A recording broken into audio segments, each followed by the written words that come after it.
this. Sounds good. Oh, Canada, we stand on guard for thee. Oh, Canada, we stand on guard for thee. Your umpires for tonight's contest are Tyler Murphy at home plate, Barrett Fleck at first base, and Mike Smith at third base. The temperature is a nice 28 degrees Celsius with a few clouds in the sky with a 10% chance of rain and winds from the south at 33 kilometers an hour. Started. Hi fans, I'm coming out here to the field and I've got 3 guys that are ready to get this going. We've got Caleb, Bo, and Sutter. They are all grade 2 students at Irwin. Are you guys ready to get this going and get these guys fired up? Yeah? All right, let's have it.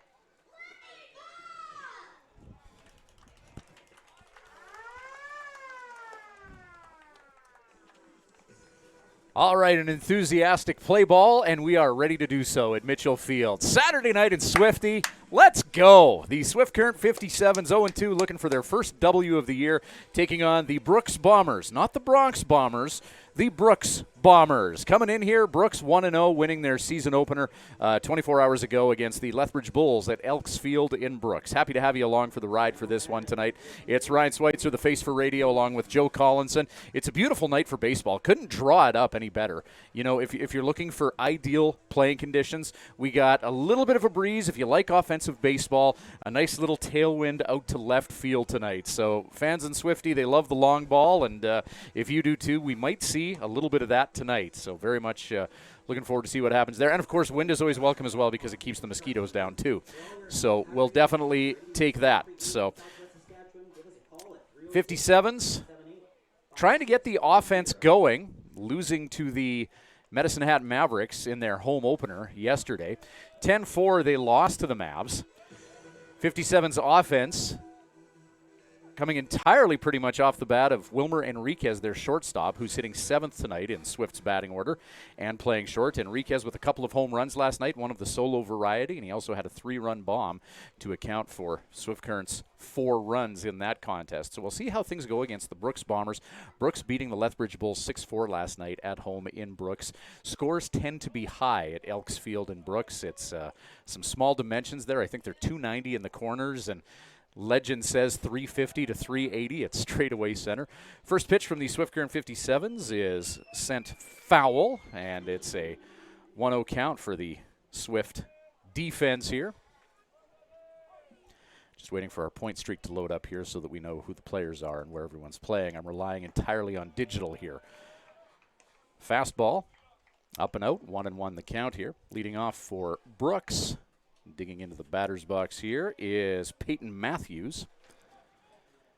As he's seen a couple pitches, takes a big hack with cruel intentions and swings through that offering.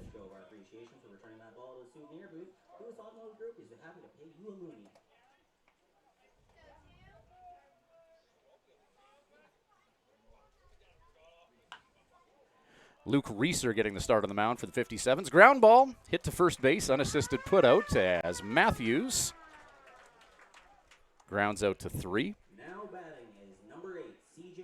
Snowden.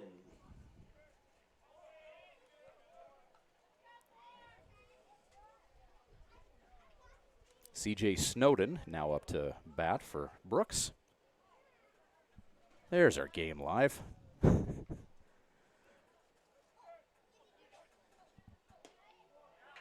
So we have Luke Reeser out of Northfield, Ohio, pitching to Luis Ayala, Gus Kane at first base, Trig Mapes at second, Wilmer Enriquez at short, Brody Alexander at third. Pretty much the same infield last night, minus Luis Ayala drawing in to work behind the dish. Jose, Luis's twin brother, Ayala in left field, Silas Hilton in center, Donovan Borg patrolling right field. 1-1 the count right now to C.J. Snowden, veteran for the Brooks Bombers out of Chandler, Arizona. Played in Brooks last year, hitting .333 in this young season. So 1 for 3 last night. There's another ground ball, and Gus Kane's going to get a little bit more work as another unassisted putout on a 1-1 count. And a couple of quick outs for Luke Reeser in the 57s. Reeser lefty on the mound tonight.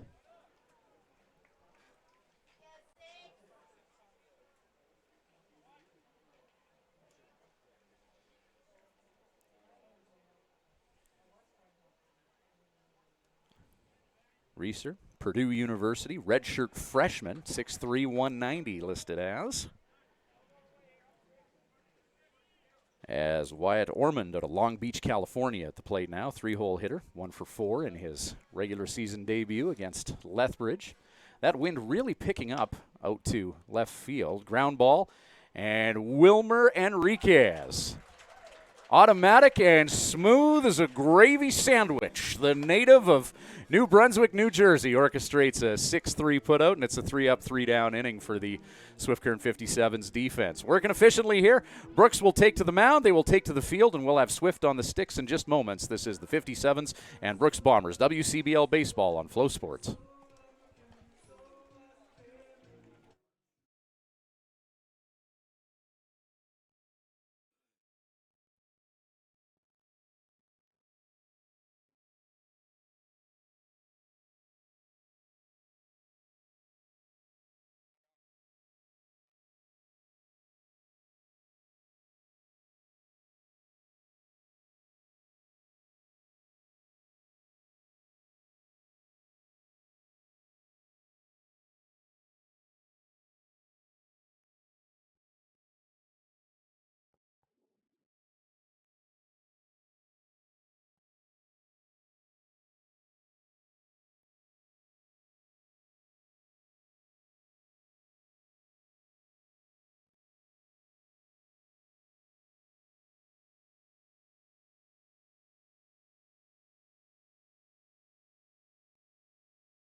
Silas Hilton leading off for the Swift Current 57s. He'll be facing Madera, California's Hudson Grow, his first appearance of the year on the mound for the Brooks Bombers here, getting set to face off against the Swift Current 57's offense. Silas Hilton, 167 batting average on this young season, the native of Placitas, New Mexico. Gus Kane and Jose Ayala will make up the top 3 of the batting order, who will see action here in the bottom of the first inning in what is so far a scoreless tie. Like we mentioned earlier, a game within a game, maybe that big tailwind out to left field. And a few clouds rolling in as well. I think the weather forecast only said a 10% chance of precipitation. So wind at 23 kilometers an hour, Joe, miles per hour. That would be like what, 14, 15? Double it and add 30. What's that? Double it and add 30. Well, that's for the temperature. Fair Kilometers. enough. Yeah, So, it's definitely not hurricane force winds here today. Environment Canada sending out the warnings, yeah. It'd be about 15. Yeah, no, about 15-mile-an-hour winds. Nothing major. That's And playable. 28 degrees Celsius, that is like low 80s Fahrenheit, because, yeah, double it and add 30. Silas Hilton, is he going to get on base? Ground ball, played by Bedford, the shortstop. Oh, and Bedford, to be young and athletic. Nice play by the native of El Sobrante, California, J.R. Bedford. Big fan of the 6-3 putout. If you want to be a successful team in this league, you got to have a good shortstop. Not negotiable. You need a sure hand. Errors are going to happen because you're going to see a lot of action and a lot of baseballs your way, but you need someone who can make those big plays and keep the error count low. And both shortstops have had some touches early in this one. Enriquez for the 57s and Bedford for the Brooks Bombers. Hudson Grow pitching to Liam Kirch. Kai Hopful is the first baseman. Tyler Dorn at second, the aforementioned J.R. Bedford at short, and Seth Recker at third base. Outfield is Troy Morrow, C.J. Snowden, and Wyatt Ormond. Gus Kane hits that into center field, and we have the game's first base runner here as Kane singles to right center. So the 57s get a duck on the pond here for Jose Ayala.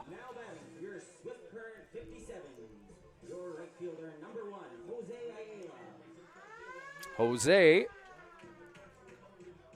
1 hit in 8 at-bats thus far. He drove in a run while doing so. He's got 1 RBI on the year. So a runner on at first to work with in Gus Kane. We're just going to keep listening to Jose's music here after the first pitch. It's a good walk-up tune. 0-1 the count. A long strike for Hudson Grow.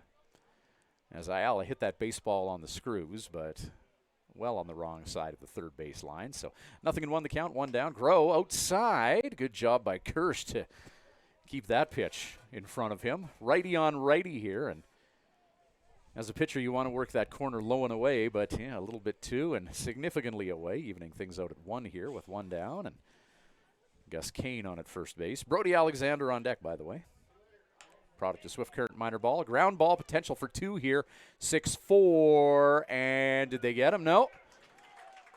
Looks like Ayala legged that out and will reach on a fielder's choice here. Kane erased from the equation at second base. So let's give Brody Alexander a turn here. Fourth batter for the Swift Current 57's third baseman, number 5, Brody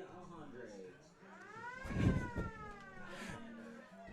I like that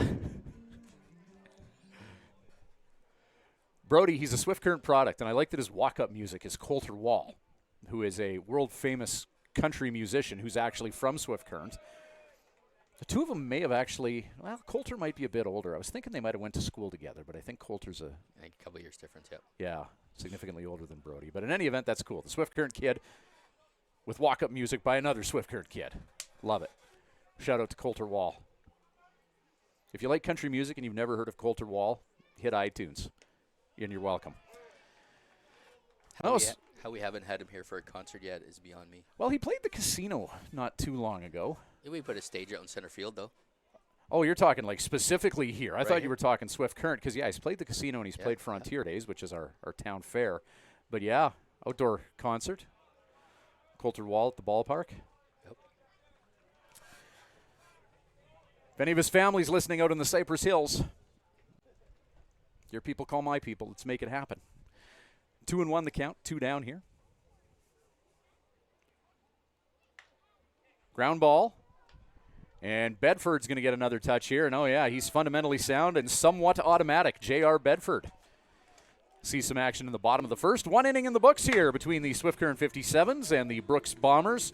Scoreless heading to the top of 2 here on Flow Sports Live.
And welcome back to Mitchell Field in Swift Current. 57s in the Brooks Bombers. Brooks 1-0, 57s 0-2 in this young season. Third baseman, Seth Recker steps up to the plate. Recker, 1 for 4 on this young season, had 3 runs batted in that 6-4 Bombers win against the Lethbridge Bulls in Brooks. Luke Reeser set for another inning of work. The lefty facing a guy who hits from the right side of the batter's box with, that rather potent wind blowing out to left field. Her first pitch breaking ball, 1-0 count. Recker Kirsch and Morrow due up for Brooks. Reeser getting out of the first inning very efficiently, only requiring 9 pitches to do so.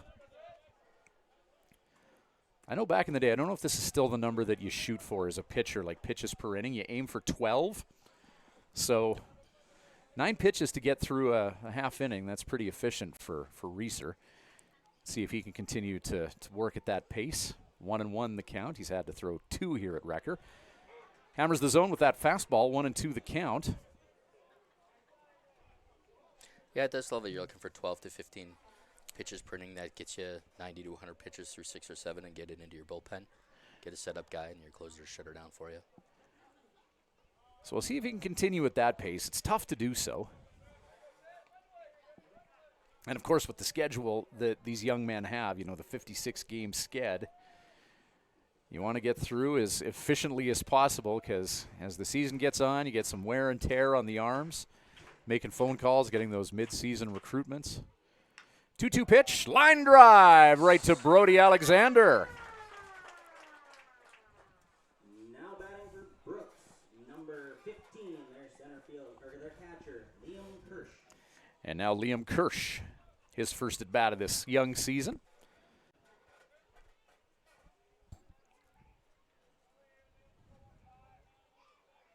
Troy Morrow out of Manteca, California on deck. Reeser winds and delivers. Reeser, that lefty, facing a few more guys who hit from the right side of the box than Reeser would like, perhaps.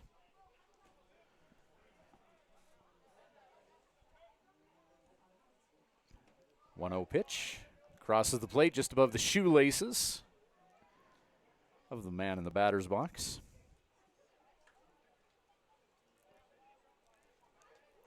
Liam Kirsch out of Toronto, playing summer ball in Brooks.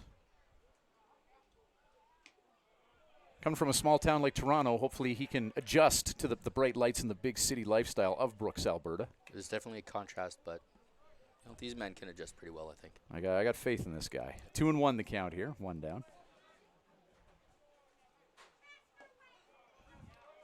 Fastball in, and 3-1. Reeser's managed to keep the count even or be ahead. First time that we've been in a situation like this with a hitter's count here. Let's see what Kirsch can do now. 3-1. Oh, breaking ball. Gutsy pitch in that scenario to get that strike 2 call. Full count now with 1 down. Fans here trying to clap Kirsch out.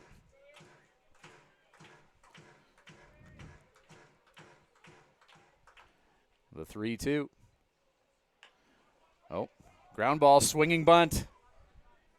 And there you go. Nice play there. 1-3. Erases the hitter. Now batting for Brooks, their left fielder, number 26, Troy Morrow. This is our beer batter, sponsored by A. Troy Morrow steps into the plate. Oh, Saturday night beer batter. Until 2-4-11. And over the years, I always ask players, like, do you pay attention to stuff like that, like who the beer batter is? And they do. Oh, yeah. Sometimes you can even hear the guys, like, in the dugout having some fun with it. Ground ball, hit to second base. Trig Mapes does a nice little 4-3.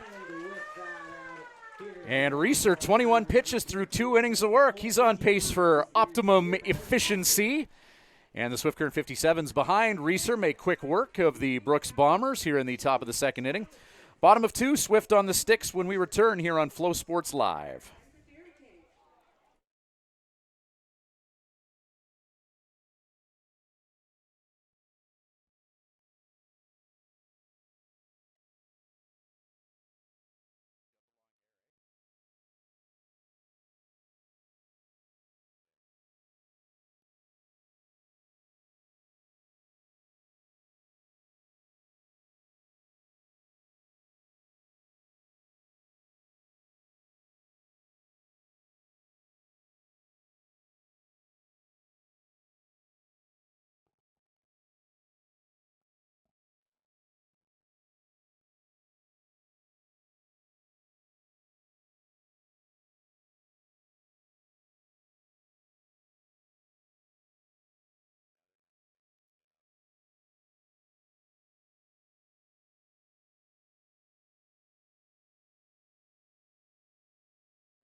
Donovan Borg leading off for the 57s here in the bottom of the second inning. Borg, Almonte, Enriquez due up for Swift Current, working against the Brooks Bombers here.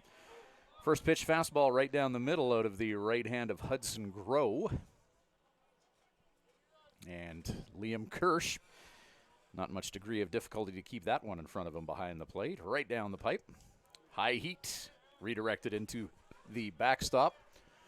Still got a frozen t-shirt contest going on here too. Nope, none of the cameras can really pick that up at the moment, but that frozen t-shirt might still be going tomorrow.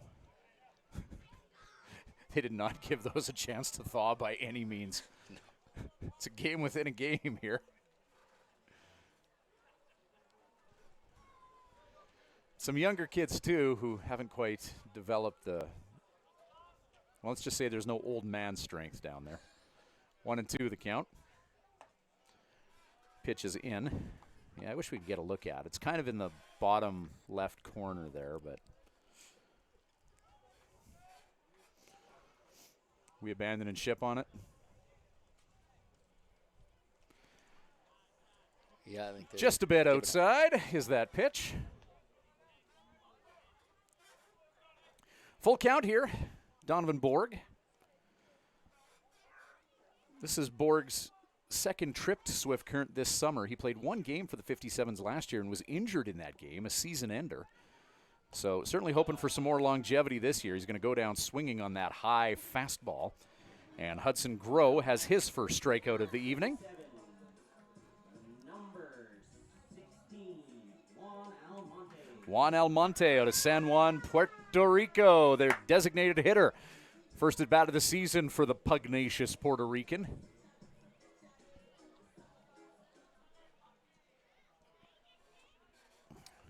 This guy looks like he visits the weight room.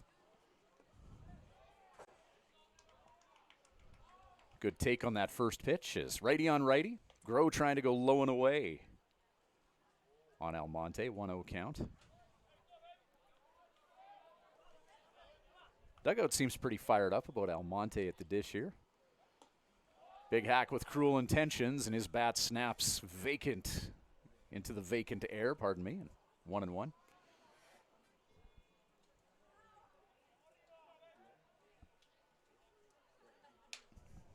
Jammed him. Broken bat shot. And Dorn, the second baseman, has to go for a little bit of a jog to get underneath that one. And Almonte, that was a big hack. He just missed it. Just got under it. Wilmer Enriquez to the plate now. Enriquez politely salutes the catcher and the umpire as he steps into the batter's box, trying to get that good juju going. 2 home runs for this young man 24 hours ago. A solo shot and a 3-run shot as he cashed in all 4 runs for the 57s in that 10-4 loss. And the kid can play shortstop too, so this is going to be a fun player to watch as the season develops. Wilmer Enriquez out of New Brunswick, New Jersey.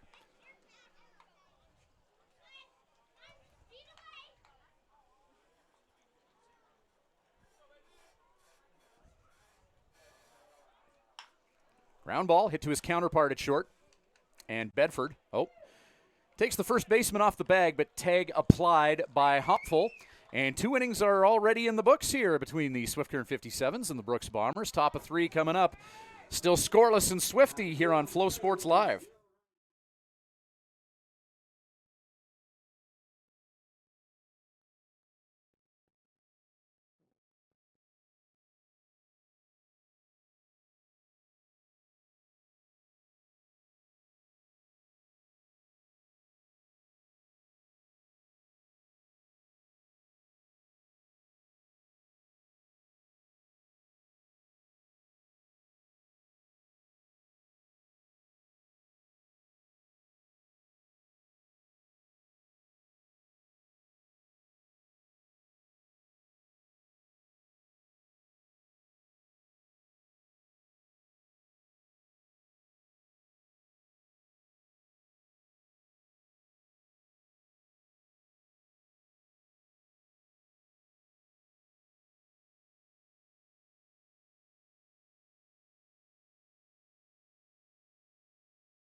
Welcome back to Mitchell Field in Swift Current, 57s and Brooks Bombers here on Flow Sports Live. It's the Face for Radio, Ryan Schweitzer, along with Joe Collinson, IT specialist, and our webcast operator.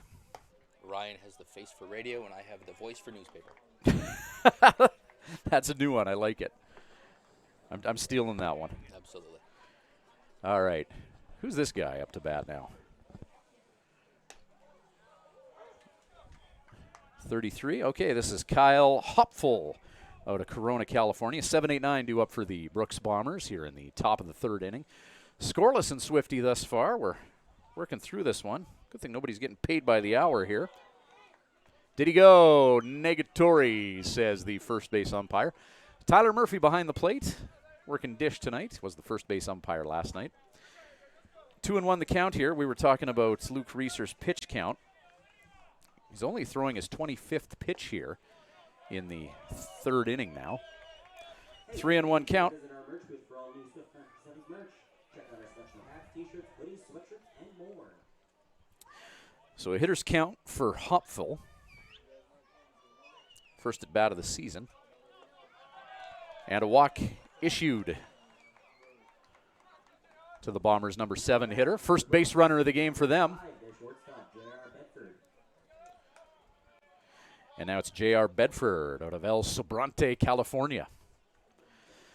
Bedford has been sound at short thus far. There's been a few high-velocity ground balls hit his way, which he has handled with great gusto and verve. See what he can do with the lumber in his hand now. Number 8 hitter in the lineup with a runner on at first to work with. We got a lefty on the mound for the 57, so he's able to look right at that base runner here. Adding a little degree of difficulty if Hopful is feeling like jumping and swiping a bag.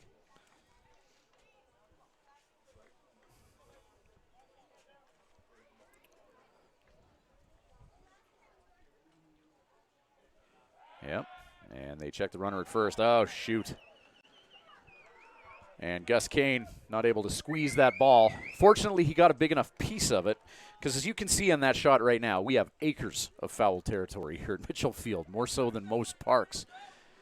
So if you have an errant pickoff move to first and that ball sails all the way to the visiting team bullpen, we've seen a lot of situations where players are easily able to gallop all the way to third base on an errant pickoff here. So just something to keep in mind as this game goes on. Good communication is needed between the pitcher and first baseman. Well, the dimensions of this field are close enough to Oakland Coliseum that the A's were actually thinking of playing here before they decided on Sacramento. Has Makes a sense. similar amount of foul territory. Now batting for Brooks, number 1, their second baseman, Tyler Dorn.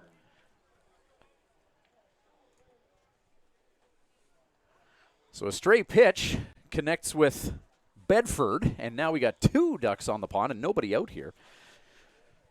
So Luke Reeser in the 57s, yeah, they're going to have to Houdini themselves out of a bit of a jam here. Fans, be sure to get your 50-50 tickets from one of our volunteers in the stands. The winner will Their be- season opener in Regina, the Regina Red Sox, they won that game 11-1, but throughout that contest, Regina left 16 runners on base. So the 57s have some skill at getting themselves out of trouble.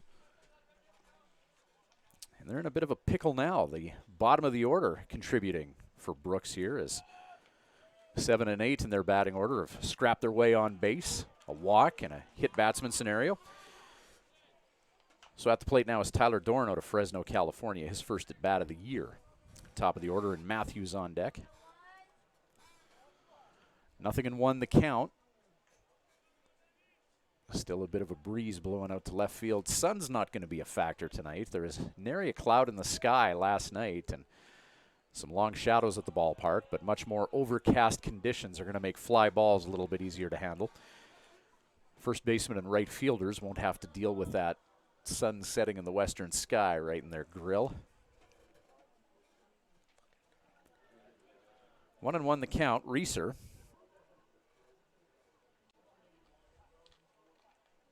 That was pitch number 30 moments ago. Top of the third inning here. Swinging strike. Bring the count to 1-2. Strikeout in this scenario would be huge. You don't want any runners to advance in this situation.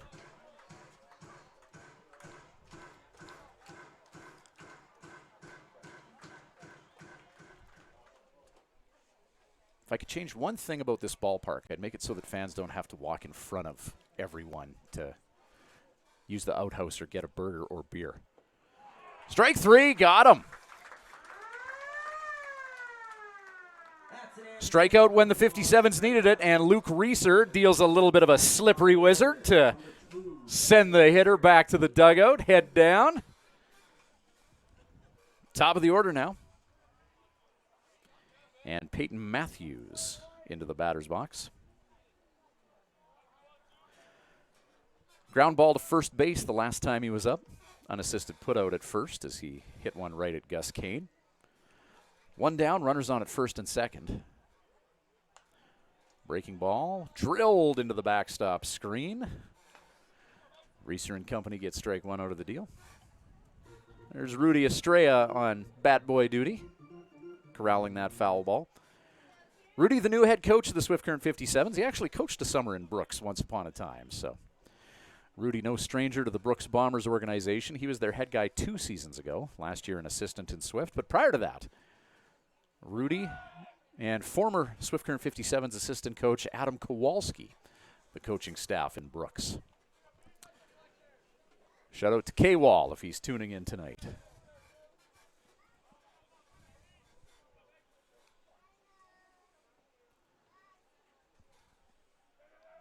Nothing in 1, the count here to Matthews, top of the order. Adam's one of those guys you like to have in your organization because he's great with the players they have and as well with the community. We had him down at some of the minor ball practices and stuff, and just after games, just taking time to talk to the high school players and junior high, just to get an idea of how pitching works at a higher level. Oh, yeah. Really appreciated his time here. Super friendly guy. Yep. Oh, that one is hit well into center field. Hilton's going to have to go back and chase that. One hops off the wall. One is going to score here, maybe more. No, they're going to pump the brakes on the second runner.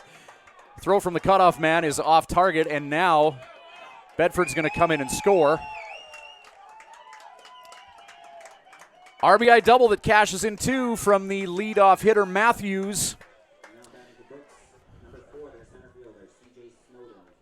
Silas Hilton in center field was playing shallow, and, with that mentality, you want to make them hit it over top of you. If they're going to get a hit, they got to earn it. They got to hit it over top of you, and Matthews obliged. Gets a double that ends up cashing in 2 runs.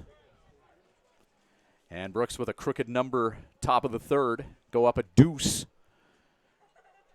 2-0 here in the sense-making city of Swift. You love that slogan, don't you? It's the best.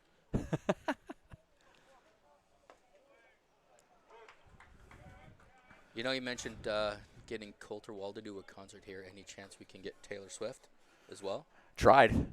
Keep working on it. I tried. Tay-Tay's people didn't get back to me. Coulter Wall and Taylor Swift at Mitchell Field. Oh, Swift Current. I'm sure Taylor would love to open for Coulter. Jammed him. That could be trouble, though. Kind of a swinging bunt type scenario. Yeah, he's there. And a runner advances to third base, and yeah, you got to be good to be lucky. And some things have gone right for Brooks, as that was C.J. Snowden moments ago, just a dying quail that was over the head of the pitcher, but dropped just in front of the middle infield. And just with the English on that ball, they had to charge it to grab it. And that afforded Snowden the necessary time to get to first base, leg out an infield single, and in doing so, he also advances the runner to third. So now we got a couple runners on base, runners on the corners here, and only one down for Reeser in the 57s. A walk and a hit batsman have come back to haunt the 57s.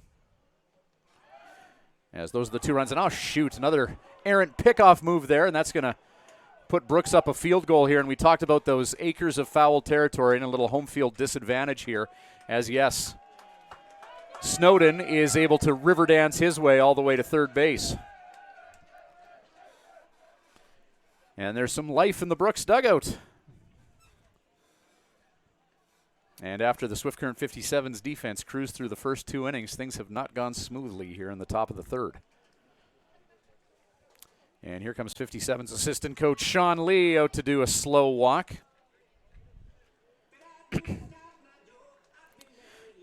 Only 37 pitches for Reeser through 2 1/3. We see some action stirring in the 57's bullpen. They got a right-hander warming up right now. Can't quite make out who that is.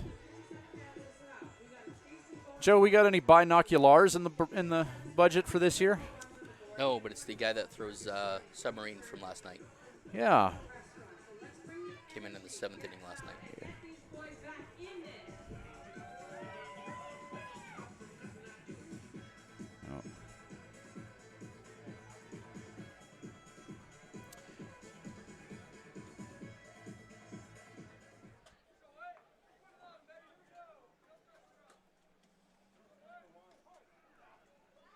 So it might be Chase Cummins warming up.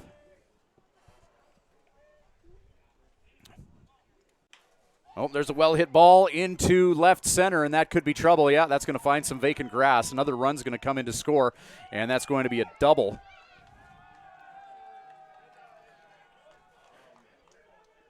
Wyatt Ormond puts lumber to baseball, and it's a 4-0 lead for the visiting Brooks Bombers. The boys in blue are starting to swing it here in the 3rd inning. They do some sort of double celebration there between the base runner and the dugout, as seems to be the custom these days, as Seth Recker comes to the plate. And the 57's looking for an elusive second out here. Ooh.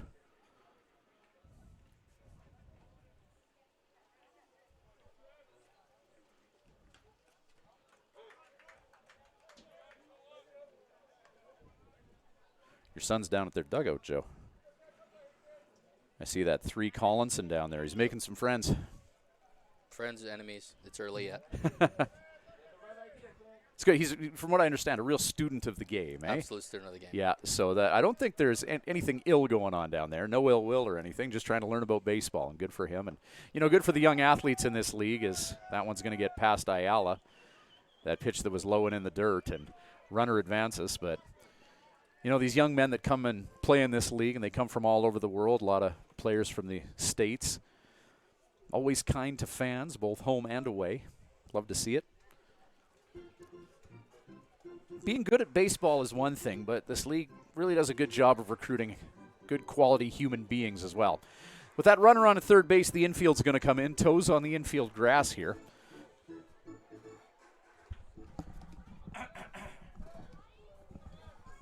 One and one. Swinging strike, fastball up and in. That's strike 2 on Recker. Baseball's got to be genetic because my oldest son is at the Medicine Hat Mavericks game right now. Oh, yeah? So there you go. Kids in all fields.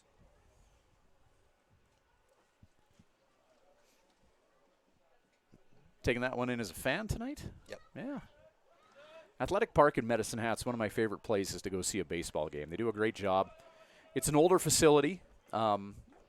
They've modernized it a lot. They put a giant awning on there to kind of protect it from the heat of the day for those afternoon games.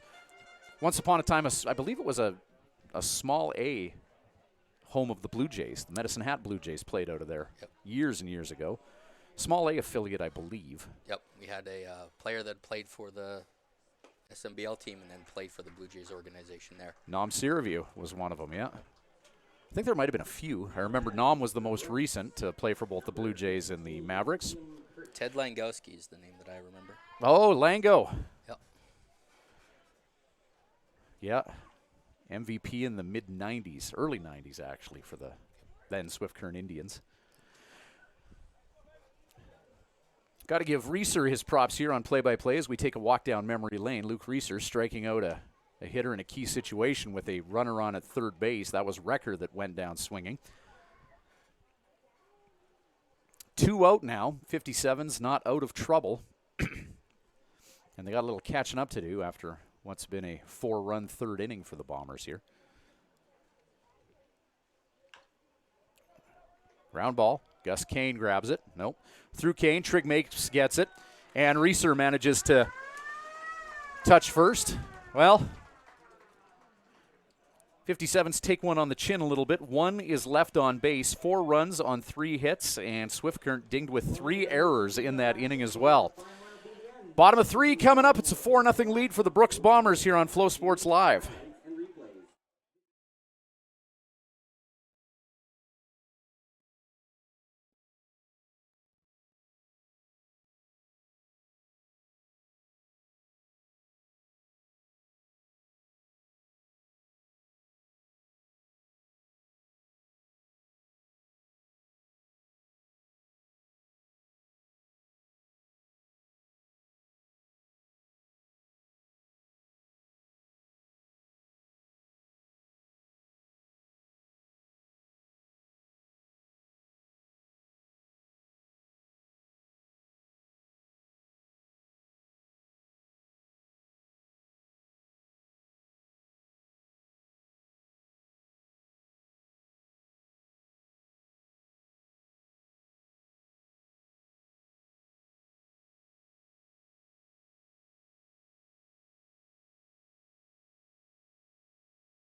57's on the sticks. Now they got a little bit of a deficit to work out here.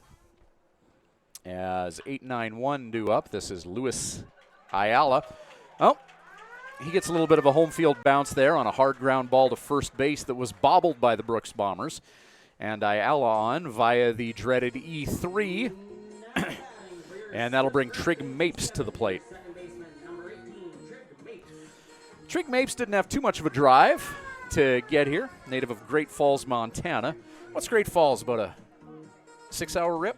About 5 or 6. 5 or 6, yeah. Well, who's driving? Well, your average 21-year-old. So, yeah, probably 5. Oh, Mapes gets that bunt down, and he legs it out and reaches on the fielder's choice at first. Brooks does manage to get the lead runner in that situation. Now batting for your Swift-Current 57. It's 1 down and 1 on. Fielder, number 25, Silas Hilton. There's a look at the crowd at Mitchell Field. There's us under the nutrient sign. If you ever come visit Mitchell Field, come say hi at the broadcast booth. Always like meeting the family of players and these young men making their way to Swift-Current to play baseball over the summer, and I know families do visit a lot, so looking forward to meeting the people who tune in each and every game. Nobody more faithfully tunes into a webcast than the families. Swinging strike as Silas Hilton got a small piece of that baseball. Hilton 0 for 1 tonight. Runner on at first for him to work with 1 down. Top of the order for the 57s. Gus Kane, who's hitting .429 in this young season, is on deck.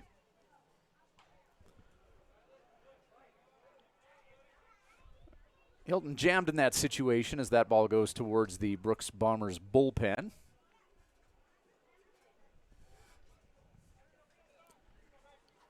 That was pitch number 30 for Groh. Hudson Groh, starting pitcher for Brooks. Both pitchers had been working rather efficiently through 2.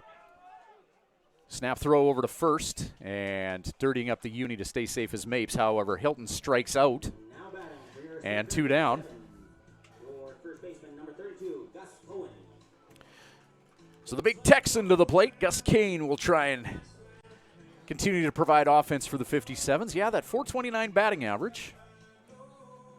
See if he can improve his numbers at the expense of Groh and the Brooks Bombers. Catching for Groh is Liam Kirsch.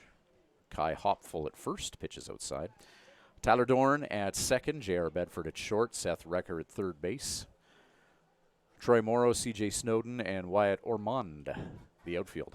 For the Bombers, got a little bit of a breeze blowing out to left field and the sound of stock cars off in the distance as that ball is fouled away. Hey kids, don't forget to get that. Is it a Speedy Creek race night tonight? Are they doing a test and tune? What's going on there?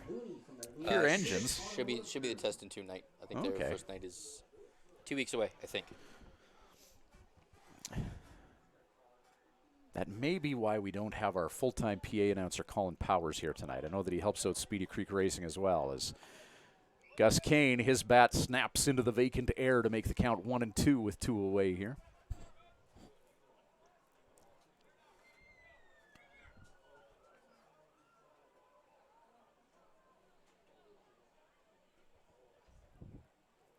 The 1-2.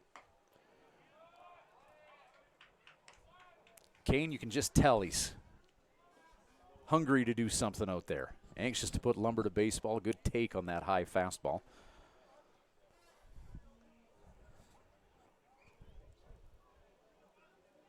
Two-two. Pitch low and away, righty on lefty. Good take from Kane. Full count now.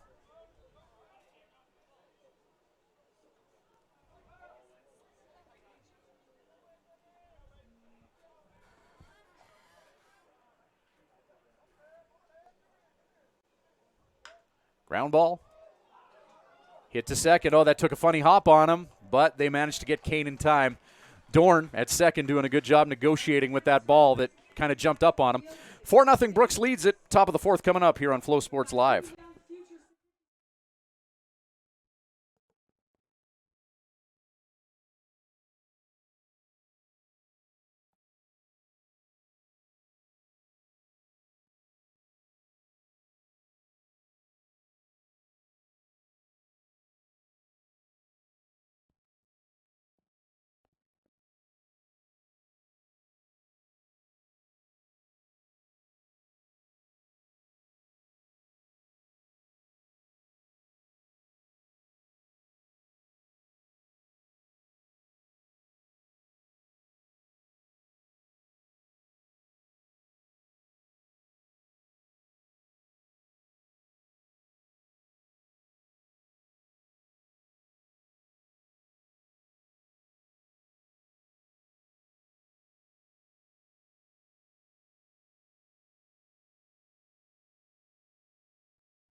This fourth inning is brought to you by Diamond Energy Services, a market leader providing service rates to the oil and natural gas sectors.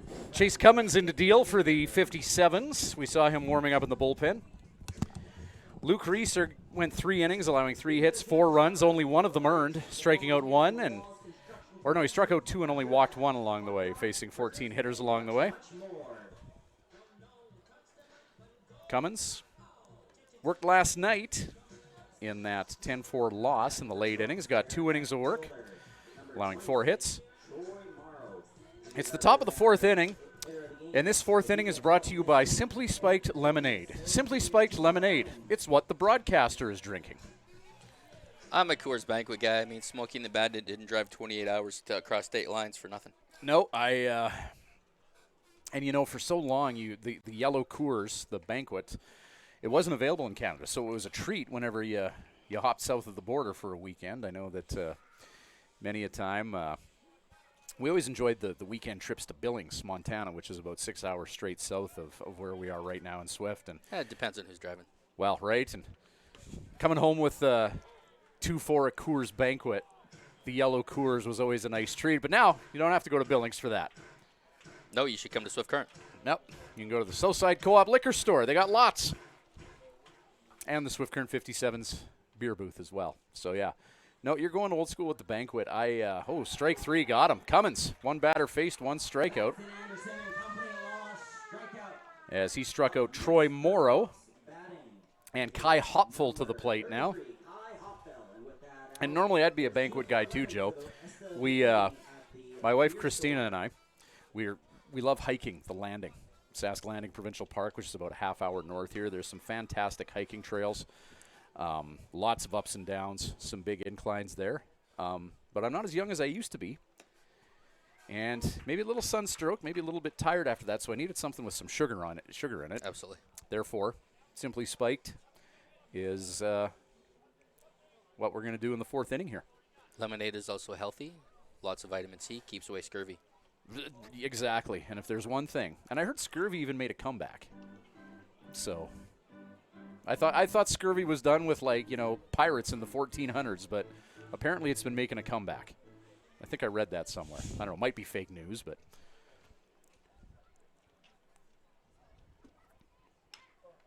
popped up. Looks like Silas Hilton in center field has a fine beat on this baseball and makes the catch. 2 down as Hopful with a loud out to 8, and that'll bring J.R. Bedford to the plate. Bedford's had a good game. Up next to bat for Brooks, it's number 5, J.R. Bedford. Bedford's been real good at short defensively and at the plate in his last at bat. He ended up wearing one, got hit by a stray breaking ball, and then came around to score one of Brooks' 4 runs. Chase Cummins humming like a turbo diesel out there. 0-1 the count with greasy seagulls flying around the infield. It's not quite San Francisco, but we do get a few. Breaking ball is down.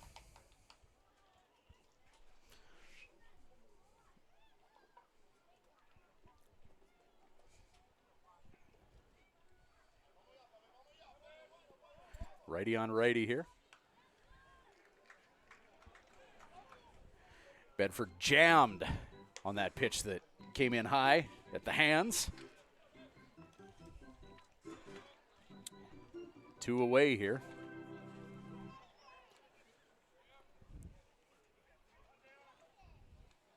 '57's warming up a righty in their bullpen. Fly ball hit to Hilton in center field. He tracks that down, and like a hawk on an unsuspecting field mouse, Hilton zeroes in on that baseball and makes the catch. And the Brooks Bombers 3 up, 3 down in the top of the 4th inning. Bottom of 4 coming up. Swift has some catching up to do. 4-0 Brooks here on Flow Sports Live.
Jose Ayala and his absolutely sweet walk-up music will lead off for the 57s. Jose Ayala, Brody Alexander, and Donovan Borg do up for Swift. That's 3-4-5, and Rudy Estrella's batting order. Swift Current trailing 4-0 here on Flow Sports. Ryan Schweitzer, Joe Collinson.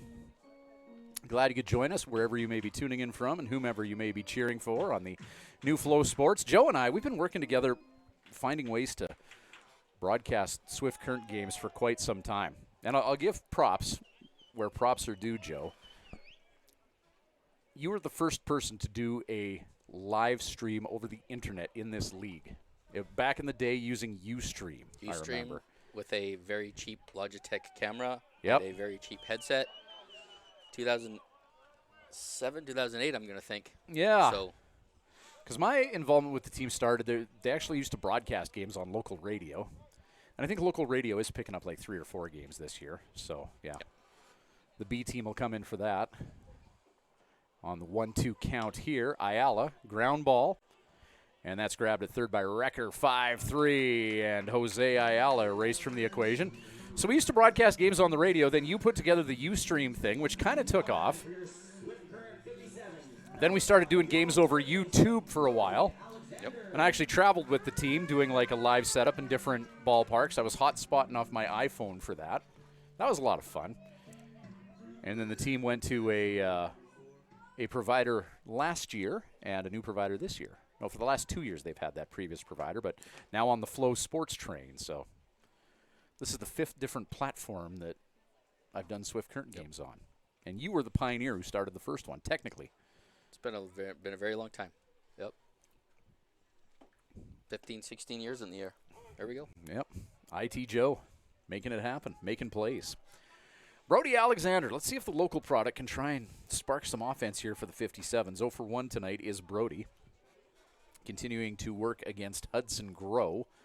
Grow, that's pitch number 43 of his evening. He's worked fairly efficiently as we're in the bottom of the 4th. And I will say, 3 1/3. Go ahead. Sorry, I definitely appreciate our partners at Flow Sports making it as easy for us to do this. Grab the headset and go, compared to some of the things we may have had to do in ballparks to get stuff going. So, Flow Sports and IKS Media out of Regina lending their support and expertise as well. Shout out to Ryan Baracco and that crew there at IKS. Yep. They do a heck of a job, and they know their stuff. As Brody Alexander puts lumber to baseball and singles and gets the 57s a base runner. So now Donovan Borg, the native of St. Clair, Michigan, his second at bat of the game. Struck out his last time up. One down here, runner on at first. As the 57s try and bite into the 4-run debt here.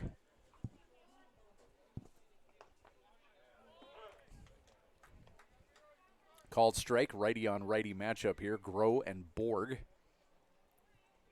But yeah, anyone who's listening who plans on visiting Southwest Saskatchewan, just finishing a thought from earlier, recommend the hiking trails at Sask Landing Provincial Park. If you're any sort of an outdoors person, trails are in good shape.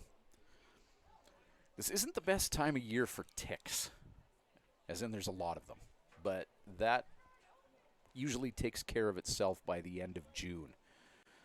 So if you're here late June, July, that won't be as much of a problem for you as it was for me today. I pulled about 15 off my sweats. Keep an eye out for them. December, too. Not a lot of ticks in December. No. I actually went on a Boxing Day hike at the land. There was one year it just didn't snow. 2 years ago. Yep. Oh, boy. Borg puts lumber to baseball, hits that to center field. Snowden off the wall, and that bounces away from him. Oh, they're going to get a run on this. Snowden's got to track down that ball. Brody Alexander being sent home. He will slide in around the tag. He is safe. An RBI triple that scores 1. As Donovan Borg assimilates that ball to center field. Just waiting for it. Resistance is futile, and the 57s are on the board. It's 4-1. Everybody take a shot. That reference might be too old for a lot of people. Star Trek, Borg, I don't know. It's timeless. For us, yeah, we're nerds. I mean, we're nerds that are pushing 50. That's our wheelhouse, but I don't know about everybody else. I don't know. Still watch Star Trek Classic, too. I actually did a whole rewatch of the entire Next Generation series about a year ago. Did you? Yeah. I think it was on Netflix. I don't know, one of those providers, and just went down a rabbit hole and ended up binging about 3 episodes a night. Did the entire series in a few weeks. Oh, man, that was great TV. I did not think the Orville was going to be as good as it was. Never got into it, actually. That might have to be something You that gotta I watch it. revisit, Yep. yeah. Swinging strike here as Almonte at the plate. You don't know what to expect from Seth MacFarlane, but No, you don't. it's amazing. It's an amazing series. 3 seasons. So Well, finishing a thought on Next Generation. Jean-Luc Picard, greatest character in television history, is a hill I am willing to die on. Pitches outside. Played expertly by the amazing Shakespearean actor Patrick Stewart. some of those episodes are the best when they really let him go. Yep. That ball's fouled back by Almonte. Enriquez on deck, the dynamic shortstop. Runner on at third base here, so the 57s. There'll be plenty of time to talk about Star Trek and such, but let's focus on the task at hand here. 1 down, runner on at third. Swift getting on the board here and finally solving the riddle that is Hudson Grow. Ground ball to third, Almonte.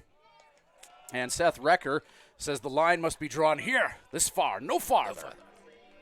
And orchestrates the 5-3 putout. For your Swift Current 57, your shortstop, number 30, Wilmer Henriquez. So Wilmer Henriquez, I got to find a different adjective to describe this young man because I think I've really used dynamic to death. We'll see what the electrifying shortstop from New Brunswick, New Jersey can do now. Look at that, the sun coming out a little bit here too. We are going to get a few long shadows. The sun just dropping below a cloud in the western sky. And I guess if we got some Gen Alpha in the crowd, you can see he's got lots of Riz. Riz, spoken like a true dad. Fly ball, left field. Can he find it? Yeah, it looked like Morrow lost that one, but was able to track it down. Well, the 57s, they strand one, but they score one. And they needed a run. It is 4-1 for the Bombers. 1 run on 2 hits, no Bombers errors, and 1 left on base. 4-1 heading to the top of 5. 57s and Brooks Bombers here on Flow Sports Live.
(9-1-2) due up for the Brooks Bombers here in the top of the 5th inning. Brooks with a 4-1 lead on the Swift Current 57s. Tyler Dorn, just over top of Enriquez at short. So Brooks gets a leadoff single from their number 9 guy as Chase Cummins continues to work for the 57s, the native of Orcutt, California.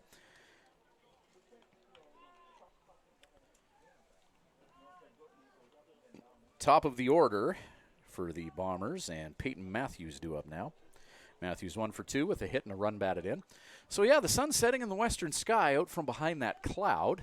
Haven't seen much of Mr. Sun since this morning.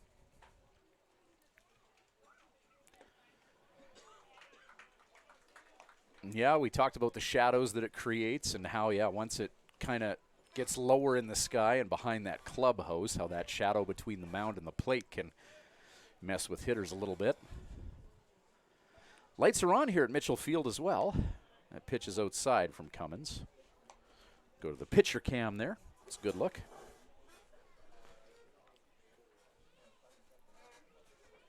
One on, nobody down. Still that 20 or so kilometer an hour wind blowing out to left field. Runner in motion.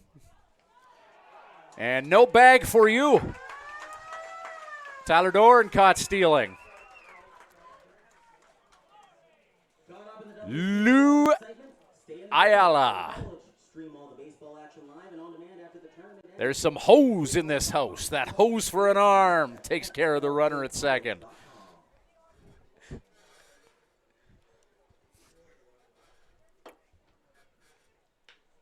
Popped up. Way up. Oh, man. Is the wind going to take that one out of here? No, at the warning track, Silas Hilton tried to make a diving grab. He didn't get it. That looked like kind of an innocuous fly ball, but, you know, we talked about that wind blowing out to left field, and that just seemed to hit the jet stream. And Swift fortunate that that one stayed in the confines of Mitchell Field, because I thought that, yeah. In this park, when you get a bit of a north wind, it doesn't even have to be that strong. Anything going to left field is going to be a challenge. Yeah. There's a reason for that large fence out there. Oh, exactly. Yep. But give credit to the center fielder on that for laying out.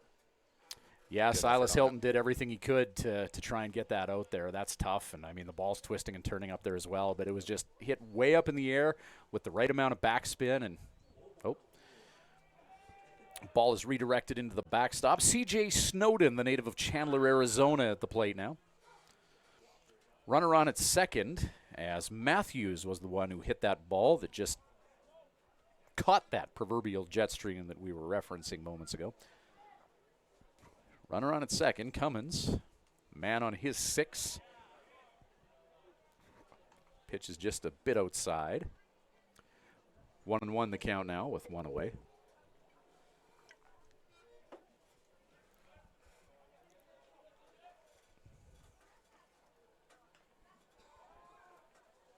Not just the shadows, too. We get into this time of night in the game. You can see the second baseman, first baseman, and right fielder all having problems. Kind of looking at the pitcher and catcher from out there. Yeah, that sun will mess with you. 57's on the road for a couple after tonight. Tomorrow they're in Medicine Hat at Athletic Park. And that ball knocked down in the infield, but Mapes not able to make a play. And runners on the corners, infield single. So 57's heading to Medicine Hat tomorrow for a 2:05 game at Athletic Park. And then Monday night, taking on the Saskatoon Berries at Next Gen Field. So the next home game is going to be Wednesday night when the Lethbridge Bulls are in town. I know that that's going to be a Pack the Park game for the Southwest Facility Foundation as well. That's a local group in Swift Current that's raising funds to help offset the taxpayer cost of new facilities. As swiped bag there for C.J. Snowden. Will Ormond at the plate now. I thought with that runner stealing second, they might try and backdoor that guy in from third, but they didn't. So 2 in scoring position now. Only 1 down. They're going to give Ormond the opportunity to knock these guys in, as a base hit could conceivably score 2. But yeah, Wednesday night, that'll be good to involve the Southwest Facility Foundation. Swift Current has a swimming pool that is very old and very dilapidated. Older than me. Older than most. I'm just trying to think. 67. Average, I think it was a 77 pool. It's about my age. Was it? But I think it's a near 50-year-old pool. 67. Yeah, but the pool came after that. That's so right. It's a near 50-year-old pool in a town where the median age is in the mid-40s. So play at home. Oh, they got him. Good heads-up play there. Nice little 4-2 to erase Matthews from the equation. Oh, heads up, guys. Oh, and they dropped the ball, and the Brooks Bombers And the runner goes to second. No, they got him at second. Oh, man, I'm glad I don't have to score that one. A run comes in to score on the 4-2-1-2-4. Sure. In any event, Brooks gets a run through all that as they had a runner on at third, and they caught the Swift Current 57s mentally slipping into neutral there, and they played one. Bottom of 5 coming up, 5-1 Brooks here on Flow Sports Live.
First pitch strike to Luis Ayala in this 5-1 Brooks lead here in the bottom of the 5th inning. Ryan Schweitzer, Joe Collinson at Mitchell Field in Swift Current.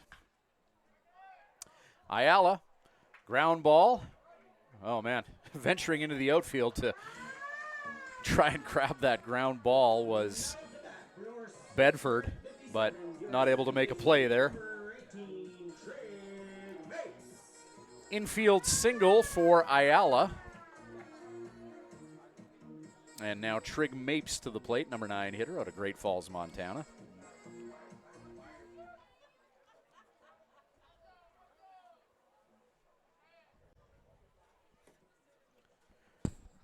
Grow, 4 innings, 4 hits, 1 earned run. Actually now 5 hits off of him.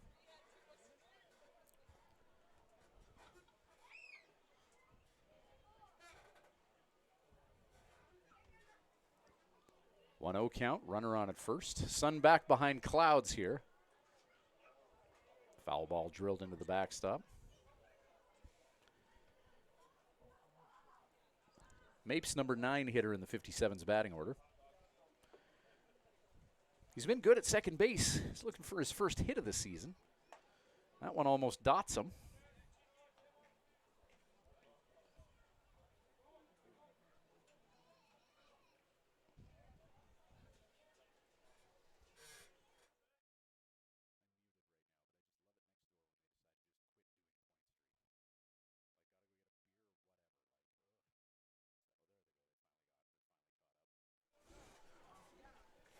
Two and two the count. We're about to see Grows' 62nd pitch of the game. There goes the purveyor of our hamburgers. Oh. Much appreciated for her efforts.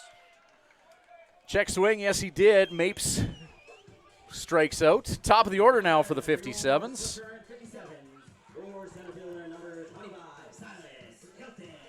Hilton 0 for 2 tonight with a strikeout. Runner on at first.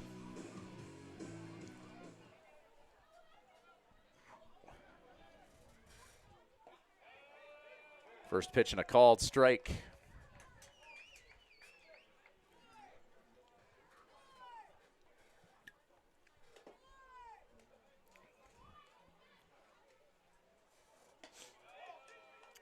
Grow right around the plate so much tonight.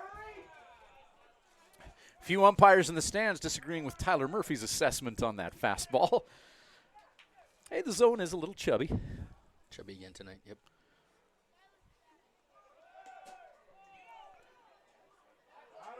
Oh, swipe bag for the 57s. Now batting for your Swift Luis Currents, Ayala. first baseman, number 32, Gascoigne. Stolen base for the catcher, which isn't a call that you hear a lot of, but credit where credit's due. Some athleticism showcased by Ayala. Stolen base. 2 out now. Base hit could score him, and you know what? Good for him for getting himself in scoring position for Gus Kane. Kane hitting .375 in this young season. 1 for 2 tonight. So you get a guy who's swinging it pretty well. Put yourself in scoring position. And the 57's hoping to take a bite here into that 5-1 Brooks lead. Kane, swing and a miss, righty on lefty here. Hudson Gross, 66 pitches, 45 for strike or contact, 21 outside the zone.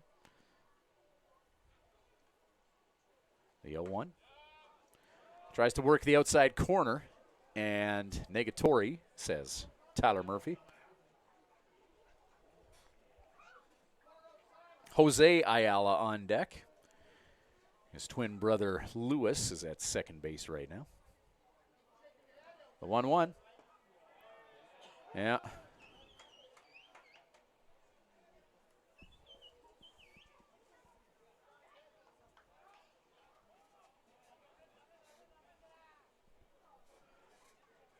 One-two pitch with 2 away.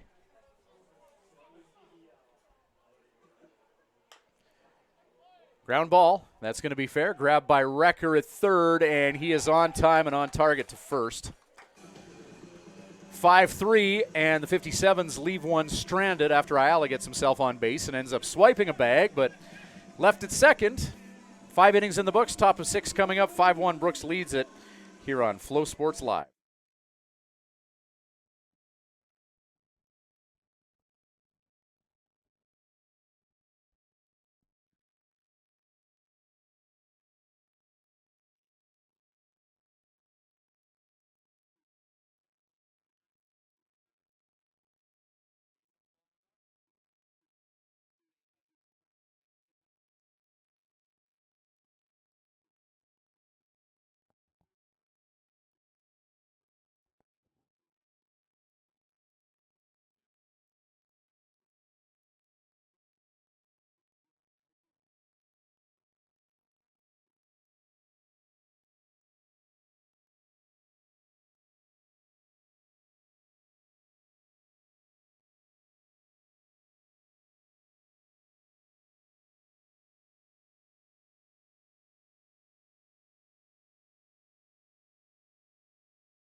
All right, let's go.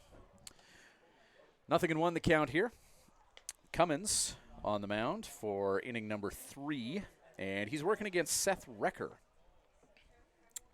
4, 5, 6 in the Brooks Bomber lineup here as they try and pad their 5-1 lead over the Swift Current 57. Swift, they've come close.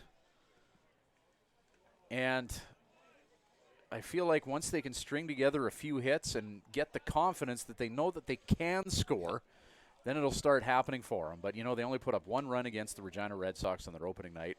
They struggled a little bit offensively last night. They lose 10-4. You have one player in the lineup kind of account for all 4 runs. And then tonight, only able to get 1 run on the board thus far. You have to think only a matter of time before those floodgates open and the offense starts coming in bunches here. It happens like that. You sometimes get off to a slow start. It's not that they're playing bad baseball. It's early. I mean, Game 3 is hard to write off an entire season. And I think next week with some of the matchups they have and a lot of back-to-back, and you'll start seeing guys kind of gel a lot better. I think this team, just from what we've seen and the guys that are here, are really starting to come together pretty quick. So I would expect by next week some of those key matchups, you'll start seeing a lot of different baseball. Like I said, they're not playing bad baseball right now. They're playing good. It's just got to get some consistency. They're in Athletic Park tomorrow in Medicine Hat. I love that park. I love going to games there. I mean, it's kind of got that old minor pro ball feel because there used to be a Jays affiliate that ran out of there, as we talked about early. But it's such a cool ballpark in its dimensions. You get 350 in the corners, but 380 to straightaway center. Speaking of 350 in the corners, goodbye, as that's going to be a 6-1 ball game now as Seth Recker besmirches that baseball over the left field wall and bombs away 6-1 Brooks.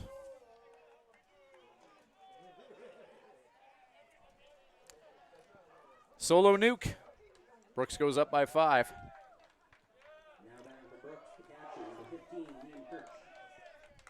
But yeah, Athletic Park, it's a fun game to watch baseball because, you're 380 to straightaway center. So, what's maybe a routine fly ball in other parks is a dinger to straightaway center. But you're also deep in the corners, so you see lots of extra base hits as well. Yeah. And it's just a beautiful park as well. Greg Morrison and the crew in Medicine Hat have done a good job with modernizing it. I know they got some federal government grant money to do some significant renos not too long ago. Good for them. And I think if you're a Medicine Hat fan, you're enjoying the view of the scoreboard, 12-3 right now. Scouting reports out of Medicine Hat are the exact quote was, Lethbridge is playing like the Yankees in the playoffs last year. Medicine Hat, man, they're bottom of the 3rd, and Medicine Hat leading 12-3. Dang, they can swing it this year. That offense is psychotic in Medicine Hat. And Lethbridge, that's typically a good program. Yep.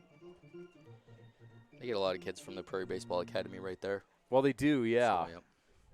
Lethbridge is never bad. They're always in the conversation. Very seldomly miss the playoffs. Line drive, that's going to be foul down the third base line. 1-2 the count. A long strike as Liam Kirsch is at the plate now, facing Chase Cummins.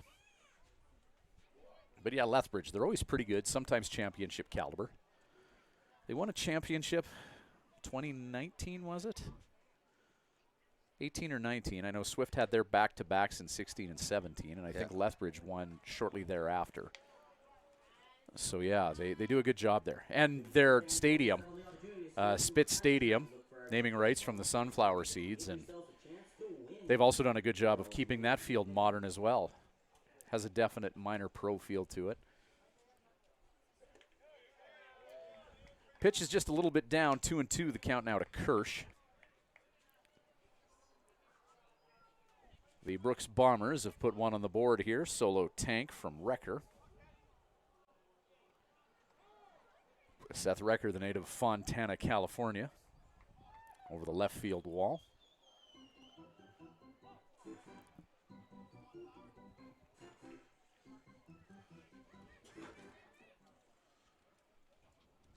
Two.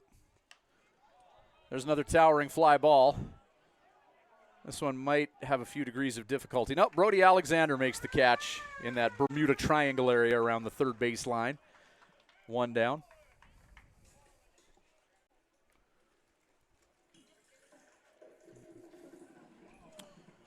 Oh, I feel like this might be the beer batter. The native of Manteca, California, Troy Morrow. He's done a good job of being the beer batter, 0 for 2, striking out once.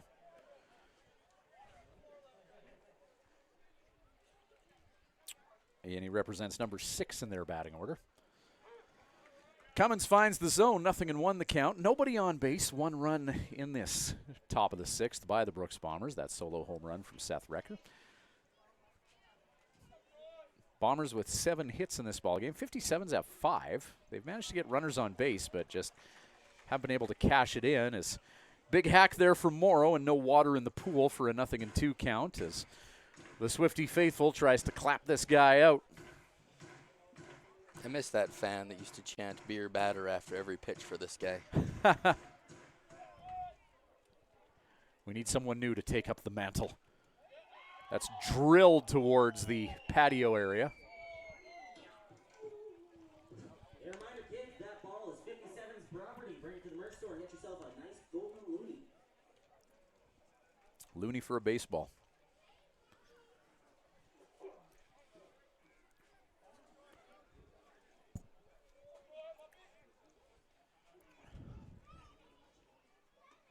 Oh, thought he had him there with that breaking ball. Chase Cummins, close. Tickets are available online for 25. Working against Morrow. Visit our website, social media pages to find out today.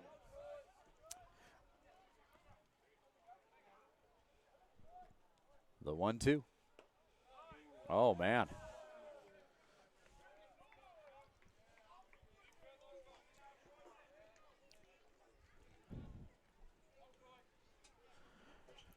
Down and away, righty on lefty. Just ain't getting the benefit of the doubt tonight. 2-2 the count. Strike 3, got him though. He's kind of working his way in from the outside. Nope, and then yep, he got it. He got himself ahead of the count, 0-2. So good job by Cummins. And now Kyle Hopful, the native of Corona, California. Cummins 42 pitches this evening. Righty on righty here. The submarine-style delivery from Cummins, and strike 1 here. Hopful representing number 7 in Brooks' batting order. Hopful's walked and scored this game. 3rd trip to the batter's box tonight. 57's prepping someone in their bullpen. They got a righty warming up.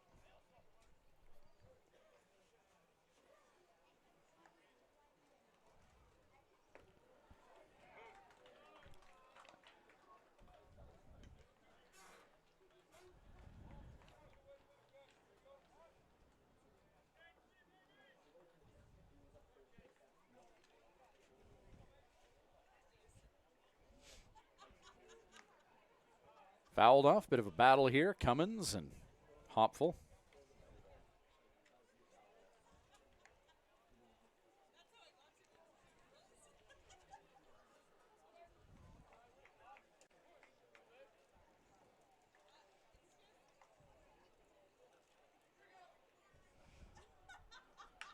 Oh, there's a well-hit baseball that could be trouble. Oh, no, it's not. Donovan Borg goes horizontal in right field. Oh, you love to see it. Donovan Borg denies Hopful. Solo tank by the Brooks Bombers, though, pads their lead. 1 run on 1 hit, no errors, and none left on. 6-1 heading to the bottom of the 6th here on Flow Sports Live.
New pitcher in to deal for the Brooks Bombers, Zion Pelea. Right-hander. Coming into work against the Swift Current 57s, Jose Ayala. Brody Alexander and Donovan Borg. Heart of the order due up for Swift Current. 0-2. Pyala dealing some heat here. Working the zone hard, inducing a towering fly ball that will head into foul territory towards 19th Avenue and Swift Current. Pelea making his first appearance of the year out of Hilo, Hawaii. Reminder, kids, bring that foul ball to the merch store and get yourself a nice little loonie.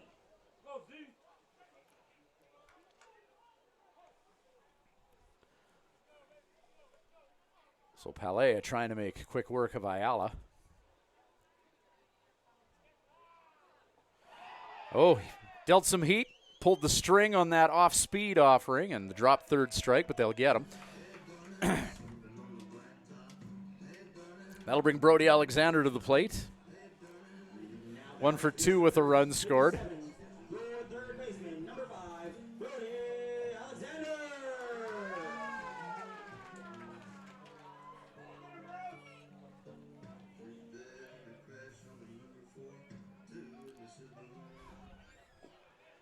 Righty on lefty here. See if Brody can take advantage of the hitter's advantage in that situation. Of course, that righty on lefty makes a difference with the breaking stuff, and Pelea looks to be dealing some heat here. 1-0 count. Swinging strike. 1-1 the count with 1 down. On deck for the 57s, Donovan Borg. Nobody on here. 6-1 the score, bottom of the 6th inning. Pelea right around the zone here. 1-2.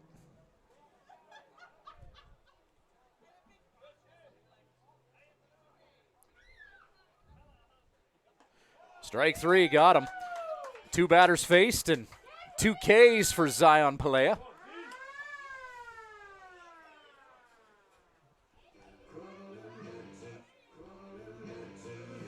So we'll see if Donovan Borg can solve the riddle that is Zion Pelea here. Donovan Borg.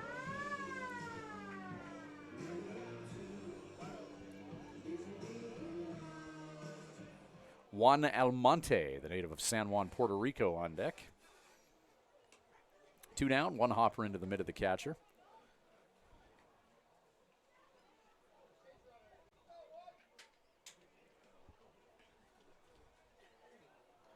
Pelea working quickly here. Another fastball off the shoes of the catcher.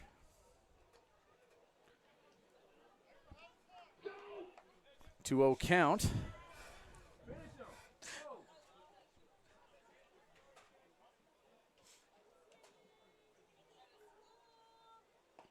Swinging strike.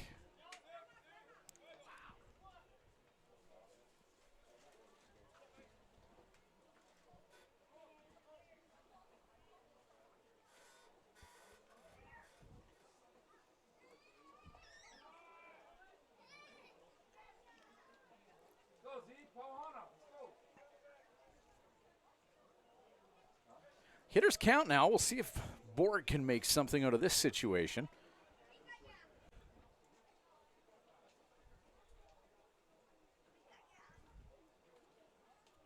Fastball count here. And Borg, did he go? Yes, he most certainly did. And a full count now.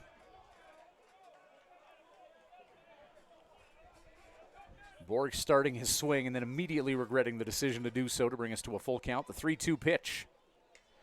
And that fastball off the chain. Borg walked in 6 pitches. Now batting for your Swift Current 57, your designated hitter, number 16, Juan Almonte. Designated hitter Juan Almonte will take a turn now. 2 down, Donovan Borg at first to work with.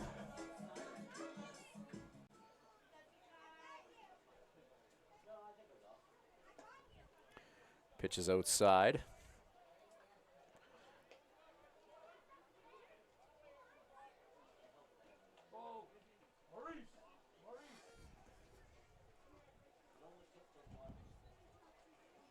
Runner on at first, sun in the eyes of the first baseman. Got to be careful with any pickup moves as Almonte swings through that fastball. 1-1 the count.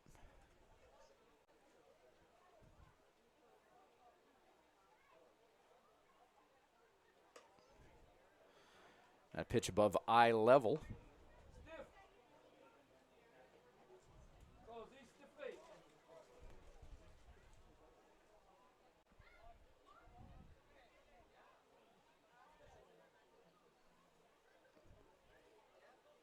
Breaking ball. About a foot off the plate. 3-1 hitters count now. All right, let's see if the 57s can make the most out of this situation. Runner on at first. There's 2 down, though.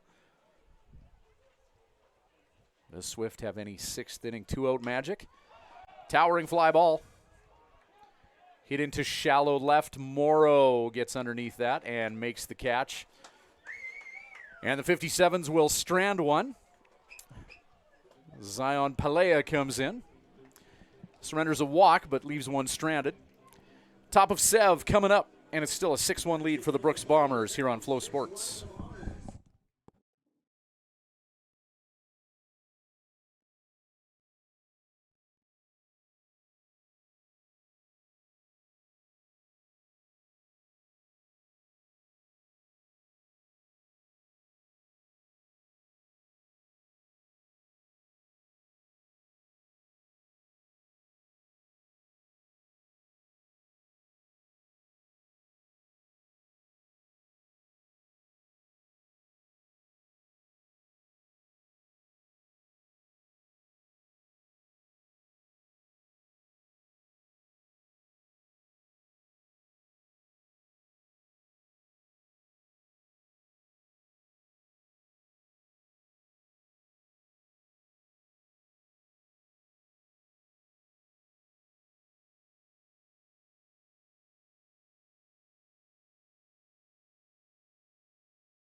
(8-9-1) leading off here for the Brooks Bombers, or 8-9-1 due up. It is batter number 8 leading off, J.R. Bedford. 6-1, Brooks leads it, top of the 7th inning. What's the unwritten rule? Up 6 after 6. That's when you start taking your foot off the gas a little bit. So Brooks with a 5-run lead here in the 7th inning. Is up 6 after 6 still a thing? Maybe, but if it was an important enough rule, they'd have written it down. I don't think at this point. It's the unwritten rules that make it a beautiful game at times, I know, though. but you know what I mean? Later in the season. Yeah, no, good point. I think I'd go closer to the major league once it's 10 or more, when they can bring in a position player pitching. Well, and we've seen some 7-run late-inning ball games as well. There was one last year. I think Swift Current, they were playing Saskatoon, and Swift was down 7 heading into the 9th, and they came back and put up 8. So, I mean, it's doable. That's the thing in this league, right? You can't take any of them for granted. And with over 162 games, it's different than over 56 games. Especially at this point, you're still trying to figure out what you can do. You don't want to tell a guy up there, throw hard, but just lay off, or don't steal a base, or something like that. Walk is issued by Cummins to Bedford. DeJohn Mitchell warming up in the 57's bullpen. Imagine we'll see him before the night is done here. Cummins has been around the plate. 51 pitches, 36 for strike or contact. Only 15 out of the zone of those 51. Runner on at first, though, and first baseman Gus Kane, has the sun in his eyes. Number 9 hitter Dorn at the plate, who's 1 for 2.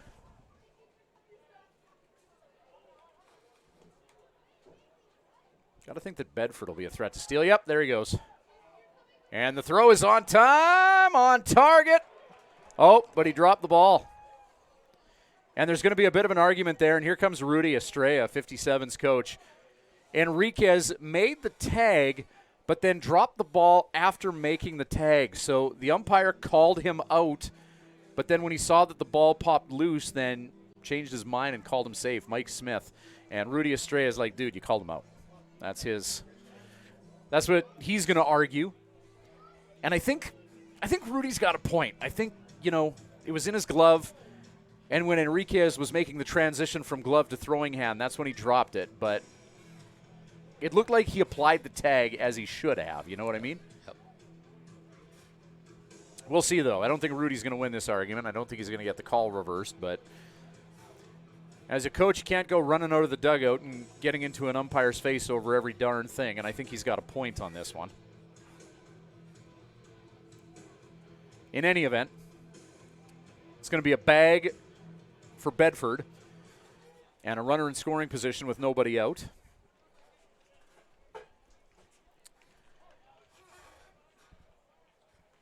And if Dorn gets a base hit and knocks him home, Rudy's going to be pissed. 2-0 count here. 3-0 count now.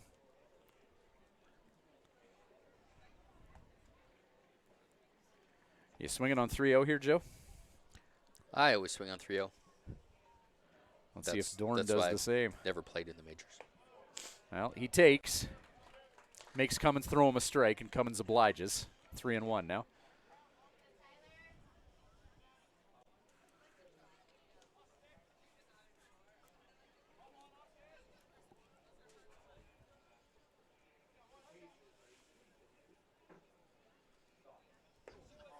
Cummins paints that outside corner in this righty on lefty exchange. Full count now. Strikeout or some sort of infield fly would be ideal in this situation. You don't want that runner at second to move. Well, that's hit deep. Silas Hilton tries to track it down. That is past his outstretched glove, and at least one will score here. As the number 9 hitter, Dorn, ends up cashing in that runner with a double. And that controversial swiped bag comes back to haunt the Swift Current 57s as they go down by 6 now. And Rudy Estrella, he's back out of the dugout. He's going to have a mound visit here with Cummins, and you wonder if this is going to be the introduction to Jajon Mitchell.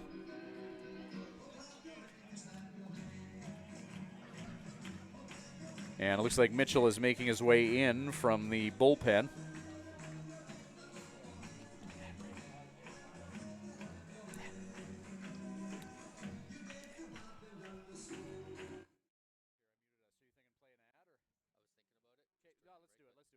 Do a 15-second one. We'll let Mitchell get warmed up here, and we'll pay a bill here on the Flow Sports Network, here from Mitchell Field and Swift Current.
DeJohn Mitchell in to pitch for the Swift Current 57s. This is going to be his second appearance of the year. 1.2 innings of work in Regina, allowing 6 hits, 5 runs, 4 of them earned, struck out 4 and walked 2, and he will look to lower a one-appearance ERA of 21.6. Chase Cummins gave the 57s 3 innings of work, 5 hits, 3 earned runs, struck out 2 and walked 1, faced 13 batters along the way. So DeJohn Mitchell. You know this kid's going to be good because we named our local baseball field after him.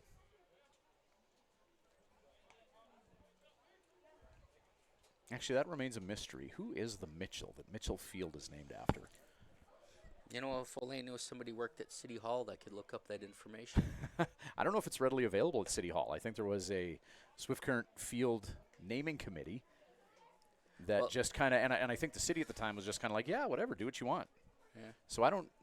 It's got to be written down, though. Like I said, anytime they name a street, a building, like when they renamed the rec center, it all goes through that committee. I didn't sit on that one. I sat on The naming committee, yeah. property tax auditing one. Oh, yeah? That must have been fun, eh? I learned a lot about Board of taxation Revision in the or city. Board of Revision? Yeah. Yep. It's a valuable board in the community. As a sitting councillor, thank you for your service. Actually, I wanted on the naming committee. They gave me the tax one because nobody wants it. You got to be smart to be on that one, Joe. You're your own worst enemy on that, victim of your own success. Or they just figured I would name every street after a Major League Baseball team. Could have been that. C.J. Snowden, who's 2 for 3 with a couple of runs scored after that walk moments ago that was issued to the leadoff hitter, Peyton Matthews. So now we got runners on at first and second and nobody out. The Brooks Bombers threatening to really bust things open here in the 7th inning. And the 57s in a little bit of a jam here. You got to use arms sparingly as well. You got that game in Medicine Hat tomorrow. And then Monday, I think they're in Saskatoon. Tuesday off, so you got a lot of baseball ahead that you got to get through, a lot of innings coming up. And I know, as is the case with many teams in this young season, the 57s are still waiting for some players to arrive from schools that are still active. Not a problem unique to the 57s. I think darn near every team in the league is waiting for 1 or 2 guys to get here. 2-0 count here to Snowden. Well, that one spiked, and that's going to be an opportunity for both runners to advance here. Well, that's definitely changed. We've seen with the growth of the league that, you know, when we started there was 30-some games in a season, 40, 44, now 56 games in a season, but you don't have a longer season. So arm management, pitch management really becomes a factor. Yep. How are you managing that? Even in recruiting, right? You know, you're going to need some arms. What are you bringing up? Do you need more pitchers versus other position players or somebody that can pitch and play a position? Those things all become valuable. Oh, Mitchell. Looks like he blew a tire on the mound there. Lost his footing, but still threw a strike. 3-1 the count now. Still a hitter's count. And, you know, you got a dangerous guy at the plate with this Ormond fellow who's 1 for 3 with a run batted in. 31 count. Runners on second and third. That's a big pitch from Mitchell. Strike 2. 3-2.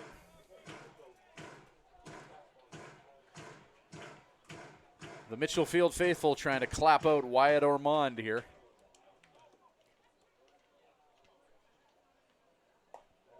Or pardon me, that was Snowden who just drew the walk. Oh, nope, struck out. Big strikeout there. Ormond on deck. He'll come to the plate now. So Snowden's been a bit of a weapon tonight, and good for Mitchell for taking care of him. Now Ormond to the plate. Only 1 down here, so Swift Current not out of trouble yet. You can see the infield is in, trying to keep everything in front of them here. But yeah, you were talking about that expanded schedule and how important it is to have good pitching.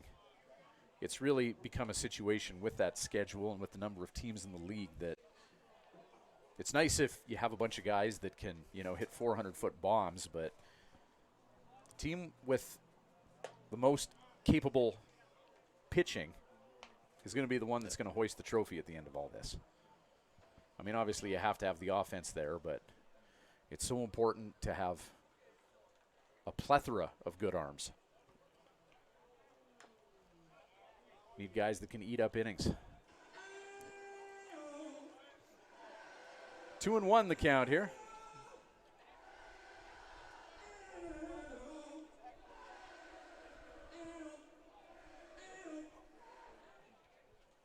2-1. Mitchell, watch his release. He looks like he's going to trip every time he lets the ball go. At first I thought it was bad footing, but it's happened so many times. I think it's just part of the mechanics here. Just the way that plant foot kind of, well, hard hit ground ball. 2 are going to score here as Ormond knocks in a couple. And the deficit for the 57s is now 8. Brooks goes up a 2-point converted touchdown, now 9-1 here in Swift Current. Yeah, it definitely looks at as his plant foot lands. I don't know if it's skipping or it just feels like it's moving a couple inches. I don't know if that's his natural motion. Well, If there's a hole in the mound there. Yeah, just kind of got a bit of a hitch in the delivery there, right at the release point too. Yeah. Rudy Estrella is going to come out and have a chat with Mitchell here. Yeah, just some unconventional mechanics. Brooks 9 runs on 9 hits. And I think that's going to be the ballgame for Mitchell as the 57s were warming up some personnel in the bullpen. They're bringing in another righty here.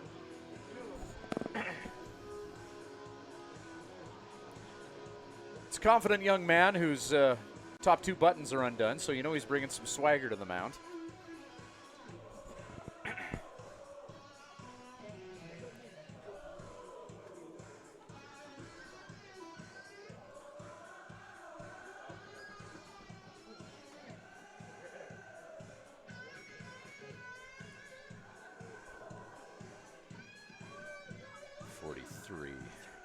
So Broderick Bornstein coming in to work.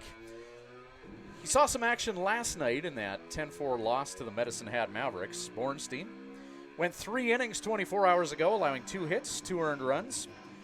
Struck out 1 and didn't walk anybody.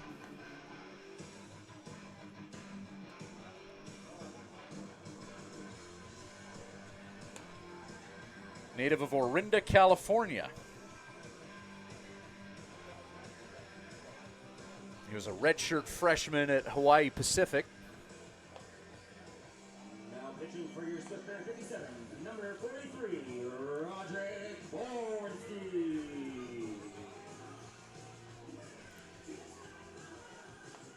So the right-hander coming in and trying to stop the bleeding in a 7th inning where the Brooks Bombers have put up a field goal here and lead at 9-1.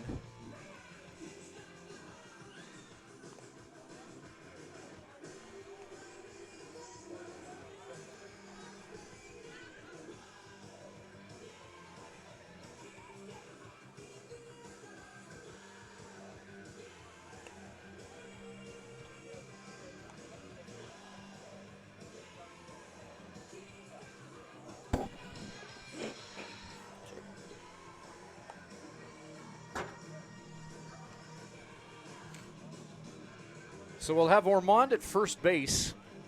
That's the only base runner here as Bornstein comes in. Ormond knocking in a couple runs moments ago. 1 down here.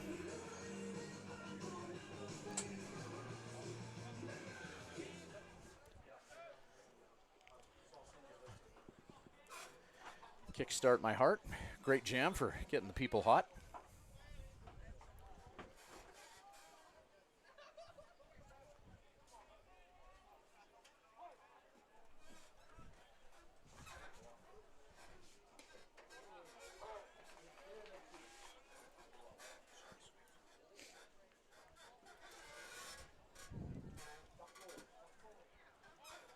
Bornstein checks the runner over at first. Ormond dirties up the uni to stay safe.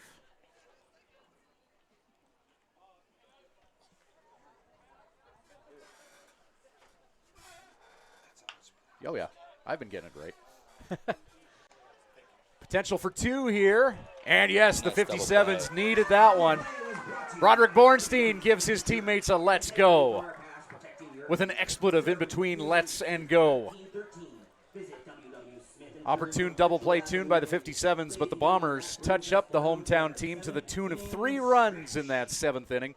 9-1 Brooks leads it as we stretch in Swift Current here in the 7th.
All right, leading off for the 57s is Wilmer Enriquez. Swinging strike for Wilmer. 7-8-9 due up for the 57s. Enriquez, Luis Ayala, and Trig Mapes.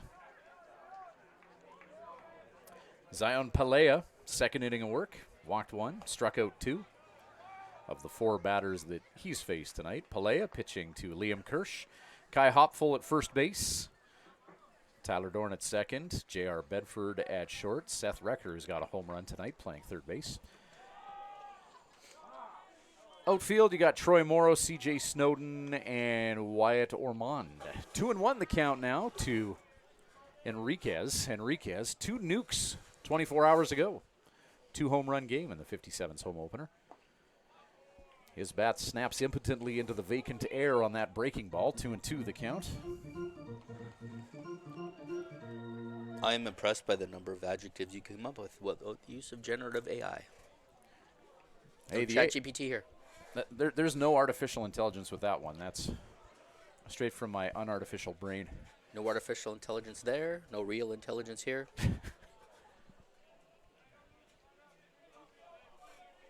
Full count.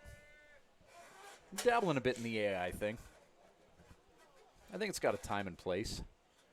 I think there's certain things it shouldn't be used for, as Enriquez gets a walk.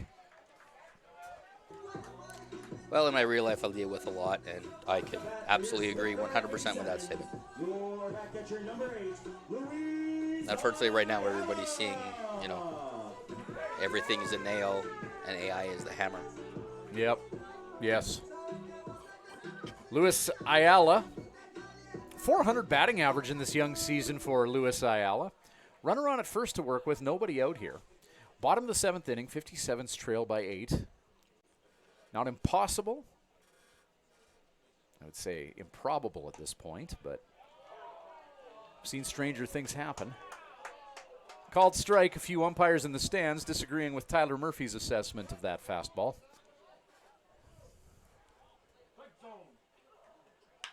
Ground ball, hitting the 5-6 gap. Luis Ayala.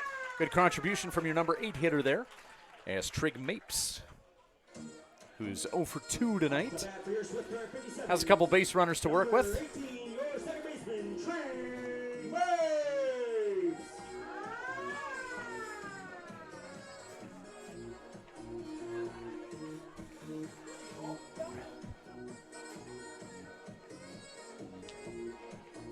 The saxophone truly is the sexiest instrument.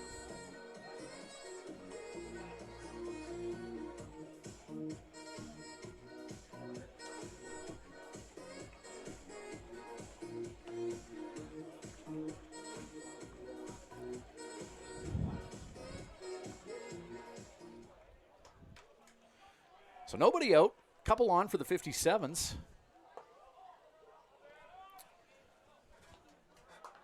Rally caps on, Joe?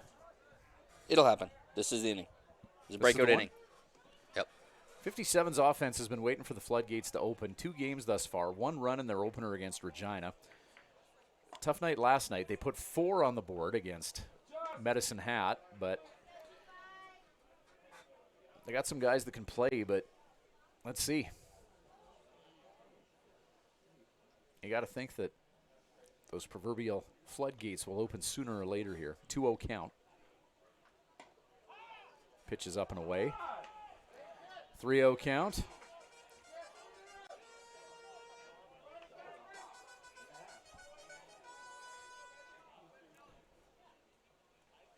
.30 pitch.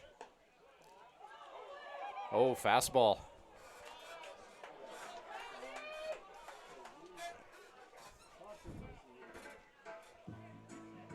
Tyler Murphy, home plate umpire.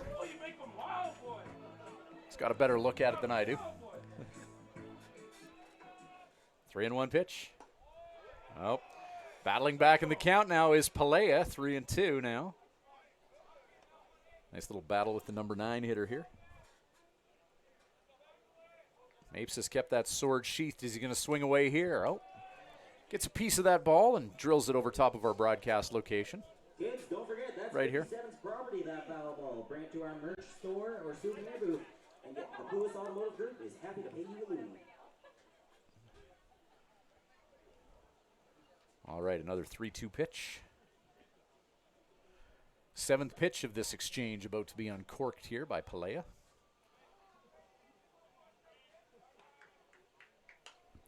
And Mapes continues to battle, fouling that offering away.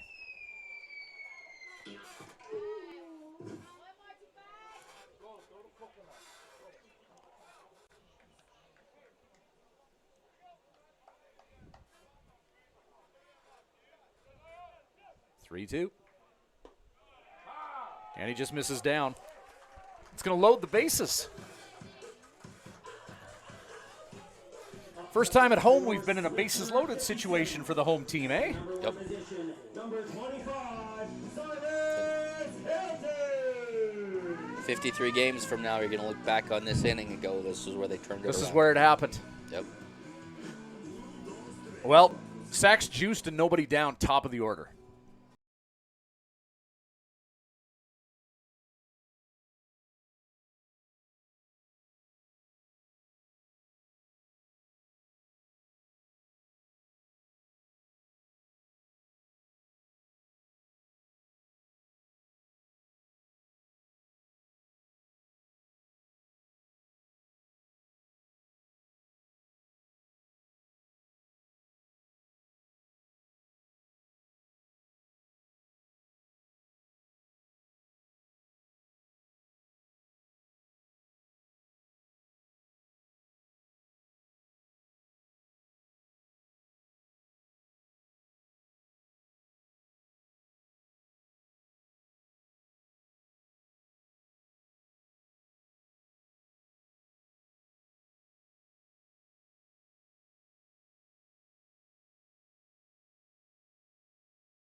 Bakersfield.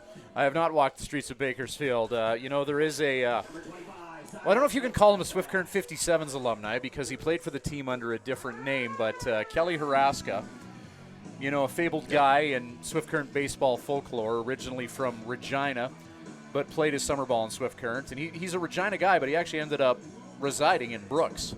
Or not in Brooks. Hell no, he wouldn't go live in Brooks. No, Bakersfield. Yep. Married a girl from there, yeah. No, Brooks is lovely. Don't get me wrong. But nothing in one the count here. As Vaquera induces the strike call. Bases loaded, nobody out. Top of the order for the 57s. All right, the sun is shining. It is time to make hay. Bring that ball to the merch stand and get yourself a nice lead. Hilton 0 for 3. This young man is due.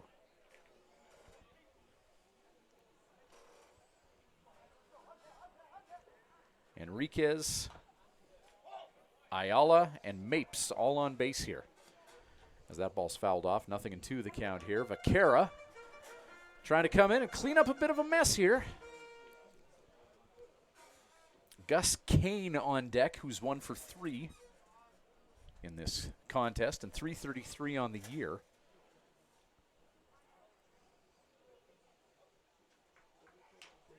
Contact made.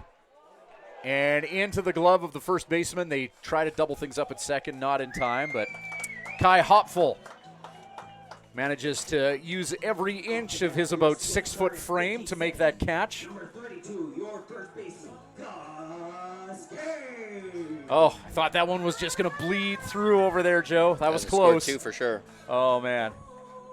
It's a game of inches, and sometimes that works for and against you. And, yeah, that one didn't help out the home team there. Just another little bit. It would have bled through there. 2 probably would have come in to score. But in any event, 1 down, 57s.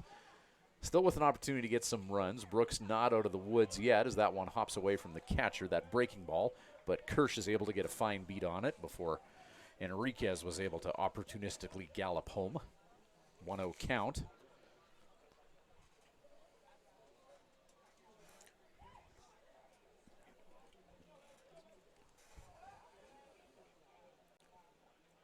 Pitch.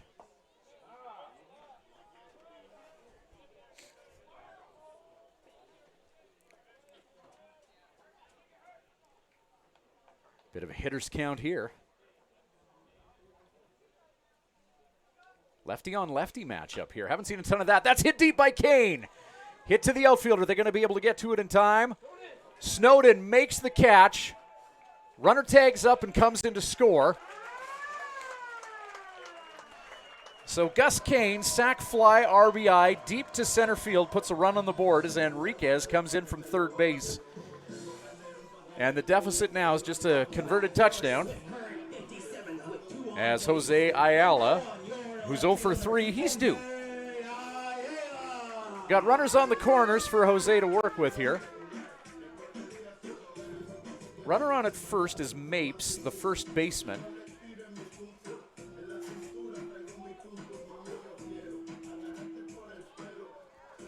What do you think? Try a little smoke and mirrors action here with 2 out. Have Mapes steal second and then hope you can backdoor the runner at third? I think this is one of those cases where you're down by 7 and it's late and it's the third game of the season, so let's see what our team can do and what they're capable of. So try to see some of those things early, and if it costs you, but it's not a whole lot. Well said. Ayala, oh, he puts lumber to baseball and spanks it in the 5-6 gap. It's also an option. As he scores his twin brother from third base. Ayala brings in Ayala. And it's 9-3. And now Brody Alexander to the plate. Let's keep the 2-out magic going, eh? What if we even had a Coulter Wall night where everybody walked up to a Coulter Wall song? That would be rad. I'd do it. I would go with Kate McCannon.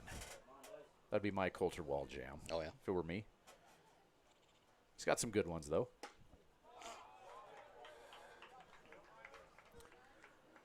A 25-year-old guy with the voice of a 50-year-old chain smoker. Love Coulter.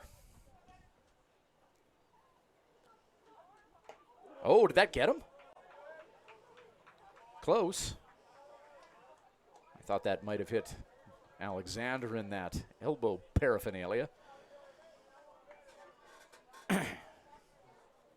2-0 count. Ground ball.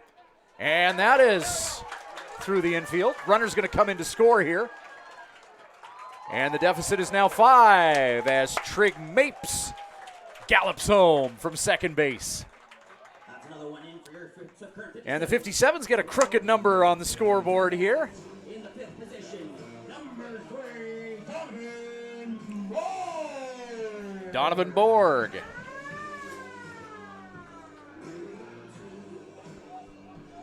Oh.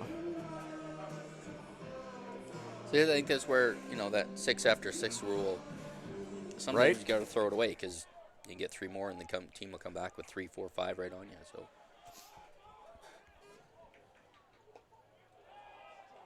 Donovan Borg, 1 for 2 with a run batted in tonight already. He'd love to have another RBI in that bat. Got a runner at third to work with. Ground ball swatted to third base, grabbed by Recker, and he's on time and on target. And no, the runner's off the bag! The runner's off the bag! And the 57s played another one, and the Brooks Bombers are not going to be happy with that assessment.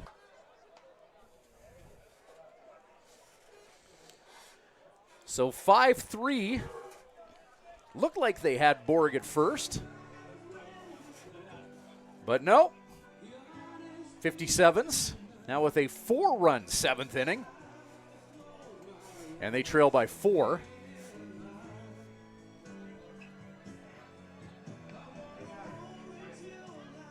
we're going to play this much easy listening at the ballpark, I'm going to bring a pillow. Dylan DeBrouwer, the coach of the Bombers, not loving that call. So Borg gets to first base. Runner on at second as well as Brody Alexander. And this is where Juan Almonte was in the lineup. However, Rudy Estrella is going to bring in the local kid. It looks like Rydell Adair is going to get an at-bat here late in this contest. Hitter for yours, the 57, number 9, Rydell Adair. So this is a young man who grew up in this ballpark, graduate of the Swift Current minor ball system. Rydell Adair, couple on for him, 2 down. He's come up big for the 18U team over the years. And he'll step into the batter's box and wear one to load the bases with 2 out.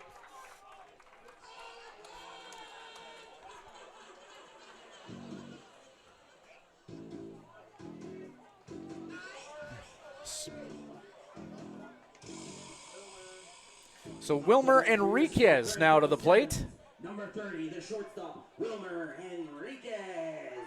Well, don't look now, but Wilmer, who hit 2 home runs 24 hours ago, represents the tying run. Ground ball, hit to second. Mapes retires Enriquez, so the 57 strand a couple, but score 4 in their half of the 7th inning. We're not done here yet. 4 runs on 4 hits, no errors, and unfortunately 3 left on base, but we're kind of in one now.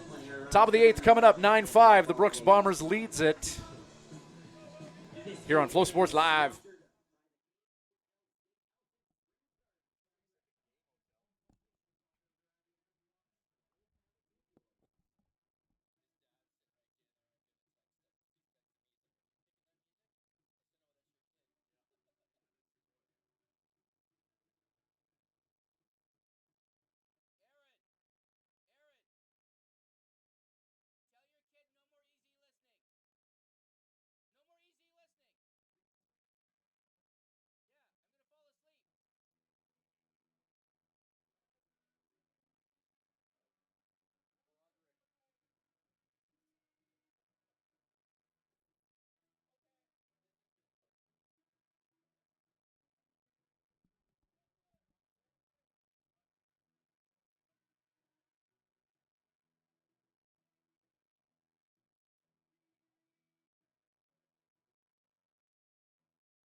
Well, the 57s were a team in need of offense, and they got a little in their half of the 7th inning. Quite the 7th inning. Brooks gets 3 runs in the top. 57s respond with 4 in the bottom. And now for the visiting boys in blue, 5, 6, 7, due up here in the top of the 8th inning. Kirsch, Morrow, Hopful, barring any substitutions. Fastball just missed by a little. 2-1 the count here. Glad you could join us. Beautiful night for baseball here in Swift Current. Just a little bit of a breeze after a hot day.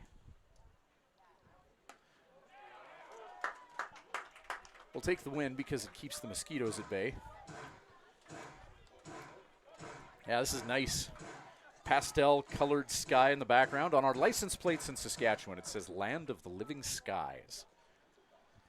And yeah, we are certainly not the most mountainous area of the world. You mean topographically? I mean, everythingly, yeah. Although I will say, if you drive through Saskatchewan, you just drive through on the Trans-Canada Highway on the number 1, that does us dirty. like people who say Saskatchewan is flat and boring. I mean, yeah, if you only ever do the Trans-Canada Highway. Called strike 3. Oh, he got him.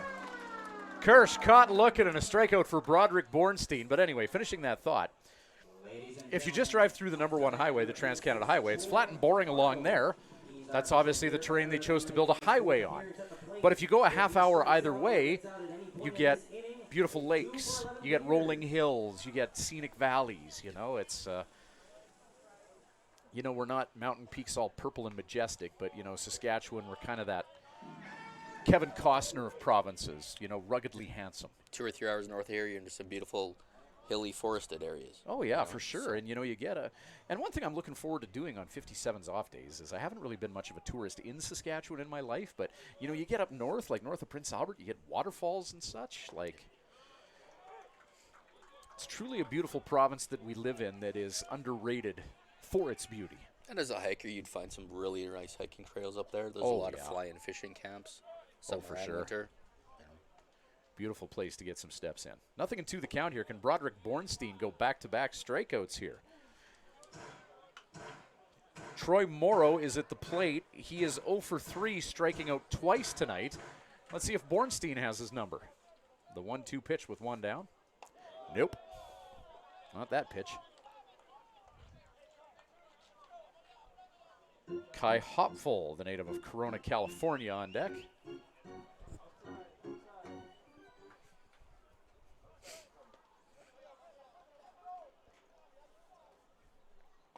Swinging strike, got him. And with that one, folks, it's the 4th time of the night. Beers are 2 for 11 down at the liquor shop. Second strikeout of the game for Broderick Bornstein. Up to bat for Brooks, number 33, your first baseman, Kai Hopfel. Hopful, the number 7th hitter in the batting order. 2 down, nobody on here. You know, after that 11-1 opening day loss in Regina and 10-4 yesterday, dropping that decision to Medicine Hat. Yeah, it's 9-5, as that's a hard-hit foul ball, a long strike for Broderick Bornstein. But, you know, it feels over the last little bit like maybe this team's figured it out a little bit. Bornstein pitching with confidence. 4-run inning for the 57s, so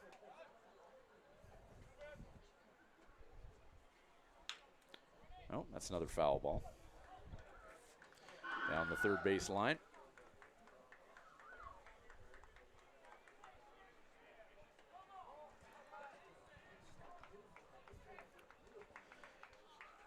Oh, 2 count. Got him. Strike 3. Broderick Bornstein comes in and deals. Oh, and he even throws a little sass at the Brooks dugout as he walks off the field, too. As Bornstein comes in and strikes out the side. And heads back to the dugout in swaggy fashion. Bottom of the 8th coming up, 57s. Still with a 4-run deficit, 9-5 Bombers here on Flow Sports Live.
Well, we got a Lewis on Lewis matchup here. Lewis Gallardo into pitch for the Brooks Bombers, native of Red Deer, Alberta. This is his first appearance on the year, and he's going to be dealing against Luis Ayala for the 57s.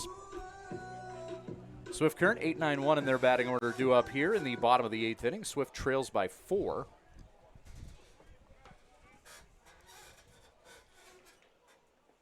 One hopper into the paraphernalia of the catcher Kirsch. 1-0 count. Defensive lineup, same as it's been all night for Brooks, with the exception of Gallardo coming into pitch. Kirsch behind the plate. Hopful at first. Dorn and Bedford, middle infield.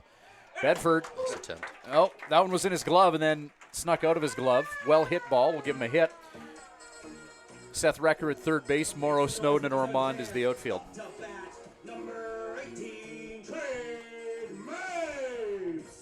So Trig Mapes 0 for 2 with a walk and a run scored as Mapes touched home plate as part of that 4-run 7th inning. He's back up here in the bottom of the 8th. Runner on at first and nobody out for him to work with. The deficit for the 57s is 4. They put up 4 runs last inning. If they can keep Brooks off the board, can they come back here? Certainly wasn't looking good until that 4-run bottom of the 7th.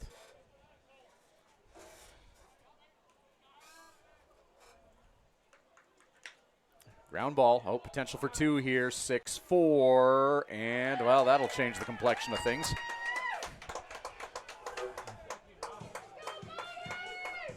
Gallardo gets his ground ball. Bedford, Dorn, Hopfell. 6-4-3, nice little double play there, 2 down. And that certainly alters the complexion of things. Top of the order in Silas Hilton. 0 for 4, striking out twice here. Fastball, fouled off by Silas. That ball is 57's property. Kids, make sure you get that ball in the souvenir booth and get yourself loony.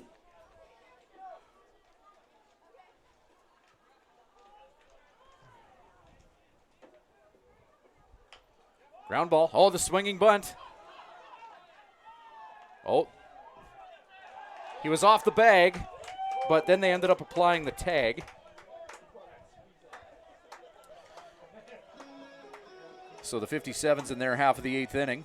No runs, 1 hit. No Barmer errors. Nobody left on. Top of 9 coming up. 9-5 Brooks here on Flow Sports Live.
All right, top of the 9th. Here we go.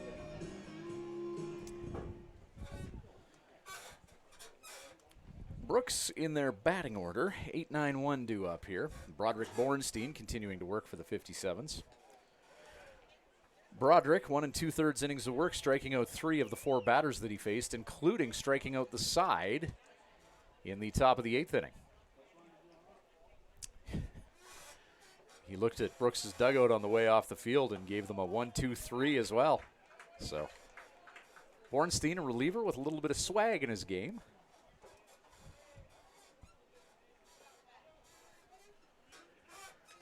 Bedford 0 for 2 with 2 runs scored. He's been walked, hit by a pitch. 57's fans stick around after the game for the ninth player of the game for this fifth current 57s. 2-1 the count here. Next home game Wednesday night. Lethbridge Bulls are in town. Fundraiser for the Southwest Facility Foundation as Bedford puts lumber to baseball. Oh, and a few adventures in the outfield, and that's going to allow Bedford to make his way to second base. Morgan Hilton had a bit of an adventure trying to get a fine beat on that baseball. The order, number 1, Tyler Dorn. So Tyler Dorn, an RBI to go with 2 hits in 3 at-bats. He's also touched home plate tonight.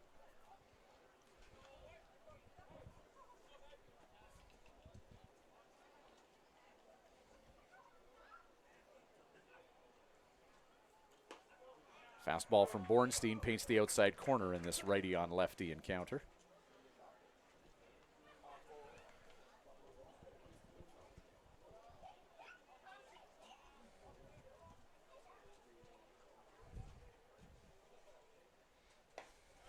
Pitches outside, 1-1. Still got a bit of a breeze blowing out to left field.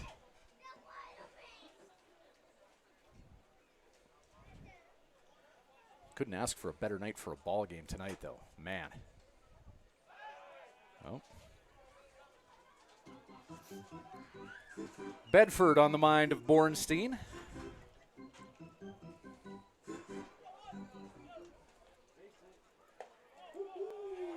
Fastball on a strike, 1-2.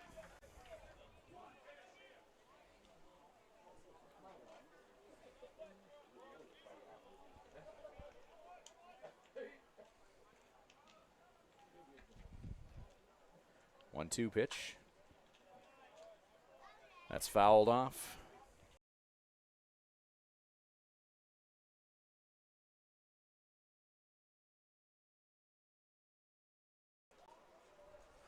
'25th pitch for Bornstein coming up shortly here. In 1.2 innings of work.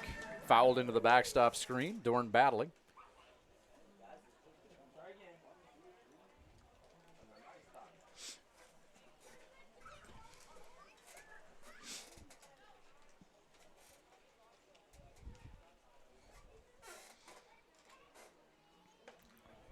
Breaking ball. Didn't miss by much, but ball 2 is the call.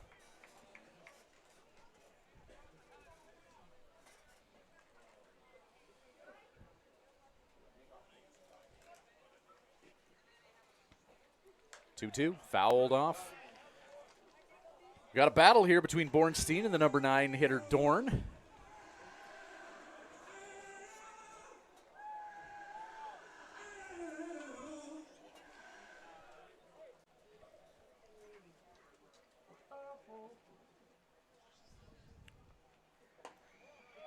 Trying to paint that outside corner, but doesn't get the benefit of the doubt, and it's a full count now.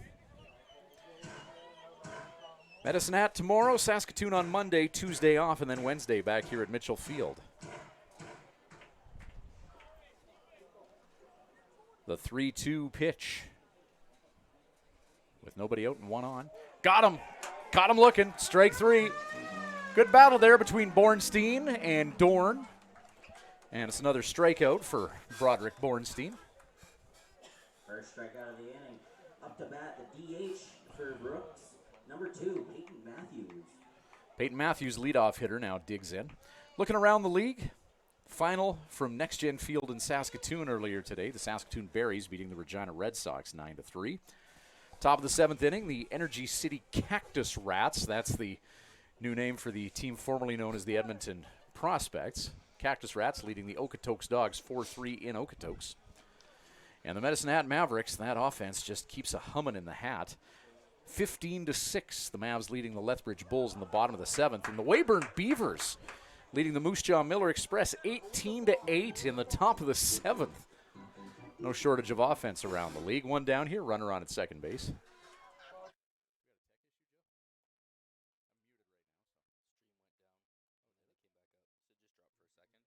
So it could have been network.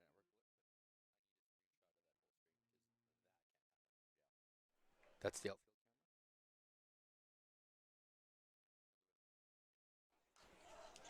Fouled into the backstop. Random Wilhelm scream. Oh. We're having fun. 1-2. Oh, ground ball. Stay fair.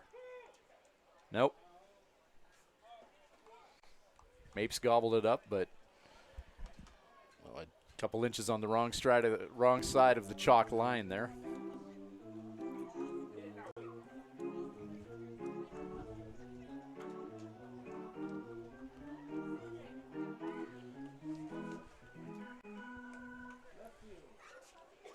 The 1-2. Oh. Little heat high and inside. Matthews 2 for 3. Couple runs scored. RBI and a walk this game.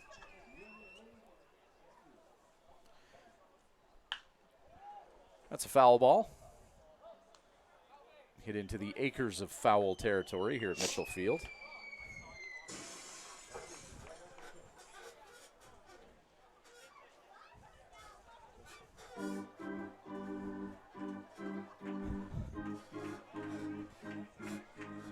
It's wild.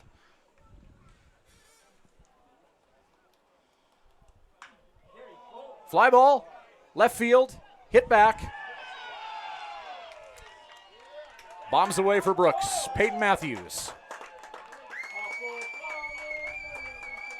2-run shot, and it's 11-5 for the visitors.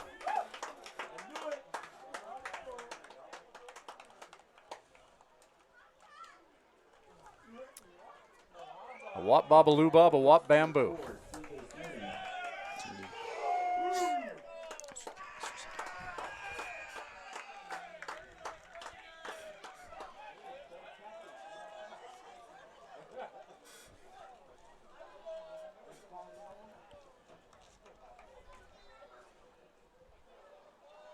Let me hear you, 57 fans.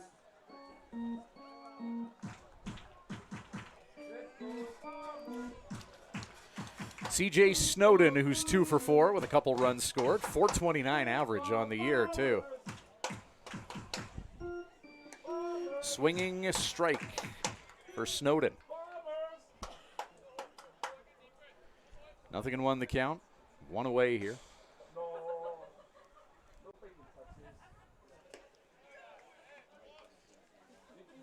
That offering is down and away. Energy City Cactus Rats. What do you think of that team name? I like it. I'm good with it. It's one of those things that makes it distinct and unique. It's not just another run-of-the-mill name. You see a lot of it in college sports and a lot of the independent leagues. Oh, yeah. There's a lot of opportunities there for marketing and branding. You know, something that's a little less generic than some team names are. It's got to be fun. Oh, absolutely. You know, I mean, this is summer ball. Yep. And it's kind of a, you know, you want your team to win, but like here, we're in a community that has a Western Hockey League team, right? And attendance really, really depends on the quality of the on-ice product, right? Like in years where you have really good teams, that's when you're going to have really good attendance, right? Yep. Summer ball, I mean, it's kind of a win or lose, hit the booze type league, you know, metaphorically, right? Yep. Like it's a good night out. You're looking for a good night out. You're looking for a fun night out. And Cactus Rats, I mean, I don't know if they have a mascot yet, but I imagine they're going to have some fun with that as Broderick Bornstein strikes out Snowden. That's a tough out there, and a good job by Bornstein to get him. They have a very aggressive-looking porcupine. And I've never referred to a porcupine as a cactus rat. So I don't know, maybe that's an Edmonton area thing, or maybe that's just something they invented. But in any event, good on them. I think it's cool. Yep. I like it. I like it. See if we can get somebody to bring us a couple of hats when they travel to Swift Current. The Cactus Rats.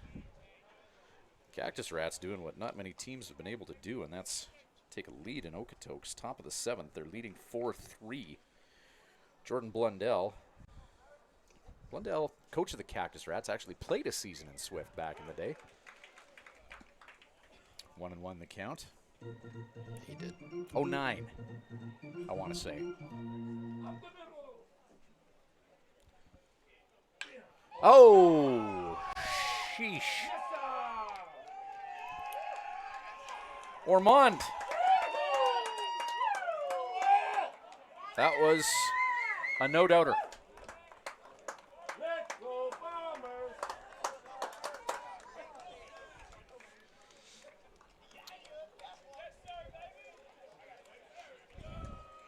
And Big Sally in 3, 2. Yep.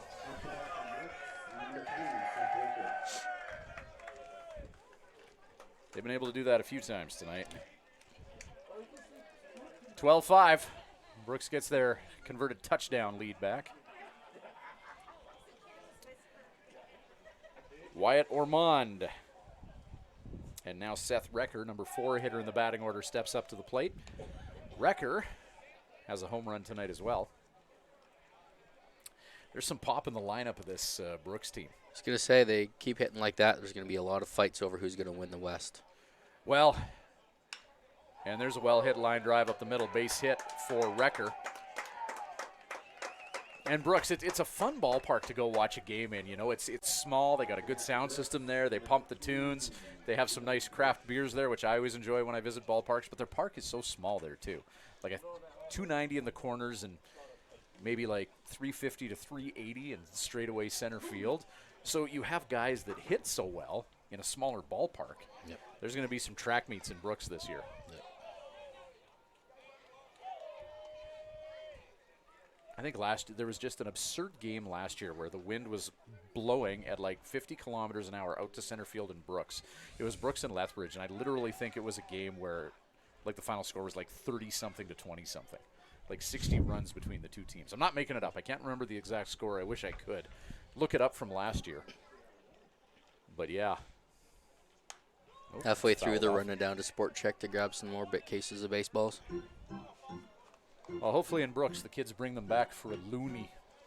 We've gone bankrupt handing out loonies in that game. Money's tight. 1-1 the count with 2 away. 57's looking for an elusive third out, and it's going to be Trig Mapes unassisted, stepping on his bag at first. Ugh. Well, top of the 9th, and the Bombers pulled away a little bit. 3 runs on 4 hits. 157's there and 1 left on. 12-5. The Bombers lead it heading to the bottom of the 9th here on Flow Sports Live.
Brooks and Dunn heralds Gus Kane to the plate here.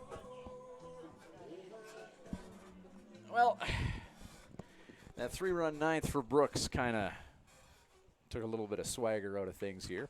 The deficit is 7 for the 57s here, who are going to go 2, 3, 4 here in the bottom of the ninth. Kane, Jose Ayala, and Brody Alexander, barring any substitutions from Rudy Estrella.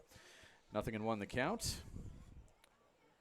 Luis Gallardo out of Red Deer, continuing to deal on the mound in his first appearance of the year. Gallardo, 1 inning of work, allowed 1 hit, faced 3 batters. His team turned a double play for him. 0-2 the count here to Gus.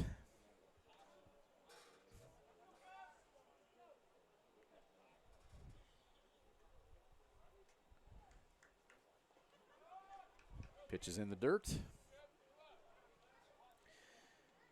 57s will have a bit of an early day tomorrow. Not too terribly early. They got to take the bus to Medicine Hat. That's about a 2-hour rip. So be at the field ready to pull out around 9 a.m., I'd be guessing, for a 2:05 meeting with the Mavericks. Looking at it, I believe, yeah, this is the first interdivisional game of the WCBL season. Swift Current and Brooks. Teams are 3 hours away from each other, but in different divisions in the WCBL. Brooks in the west, 57s in the east. First interdivisional game of the year. And Gus Kane wears one off the shoe. He'll take first. Up to bat for your Swift Current 57. Number 1, your left fielder, Jose Ayala. Jose 1 for 4 with an RBI. Runner on at first, nobody out. Brody Alexander, he's warming up on deck.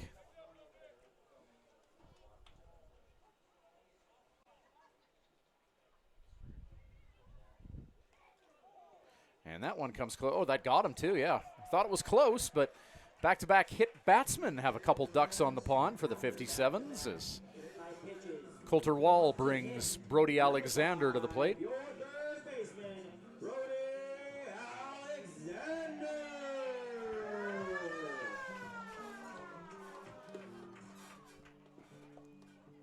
Quick meeting on the mound here with a couple on and nobody out. Brooks still with a comfortable lead as the tying run represented by personnel still deep in the 57's dugout.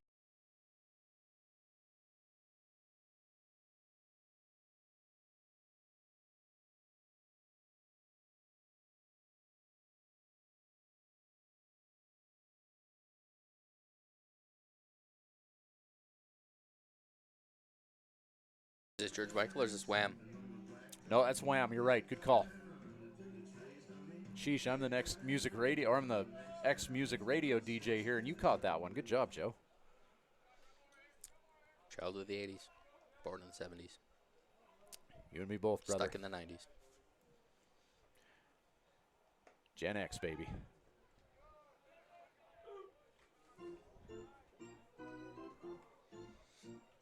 1-0 count to Brody. Tried that snap throw to first to get Ayala off the base. Checked in safe. Lights are on here at Mitchell Field. Just a beautiful evening.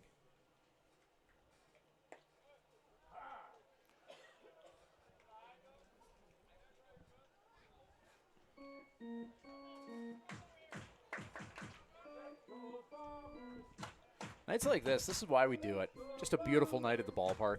Absolutely. Yeah. Scoreboard, not awesome for the hometown fans, but just a great night out. Breaking ball, Brody gets a piece of it to foul that one off. 2-1 the count.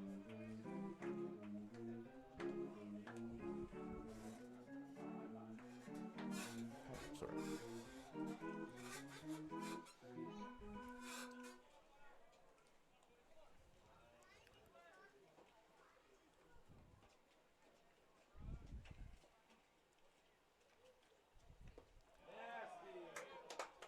No water in the pool on that swing there.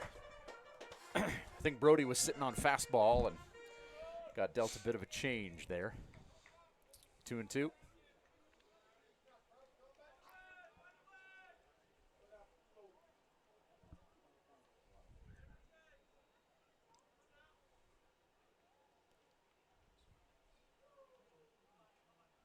Two. Curveball. Oh, wow. 12-6. Whammo. Nice pitch from Gallardo.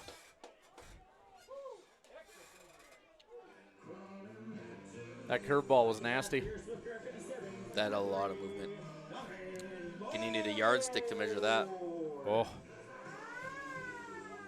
It was like 6 feet. 6 feet of drop. Yeah, movement. You hear the company that makes yardsticks aren't making them any longer? Hoy. There he goes back to that curveball again. That's filthy. Oh, man. That curveball, more movement than a big couple dancing to a fast song.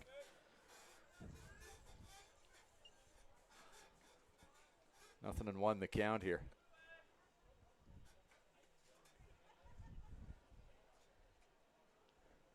Goes back to it, that time in the dirt. He's feeling that breaking ball.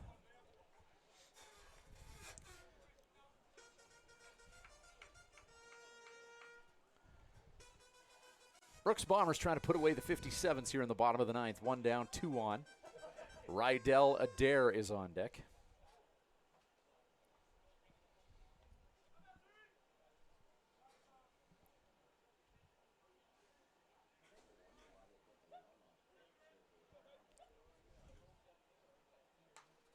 Oh, there's one headed straight for your living room. Backstop fodder.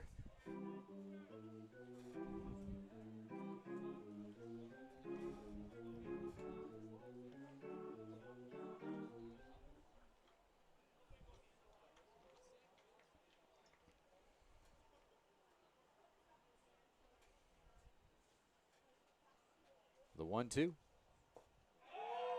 Strike 3, got him. Some pretty nasty breaking stuff from Gallardo. And for the Bombers, they got 2. And now local product Rydell Adair, who had his first at bat of the season a couple innings ago and was hit by a pitch in the first pitch that he faced. He'll try and keep things going for the hometown team here. Breaking ball.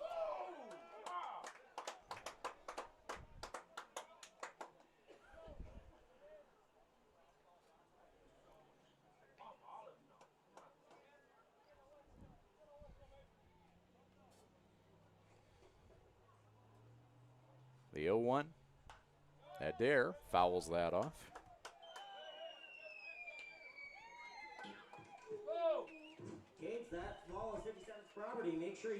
Player of the game tonight, Brody 2 for 5, Donovan Borg 2 for 4. Look at what Broderick Bornstein did, 2 2/3 innings of work, striking out 5 along the way. Could go a couple different directions there.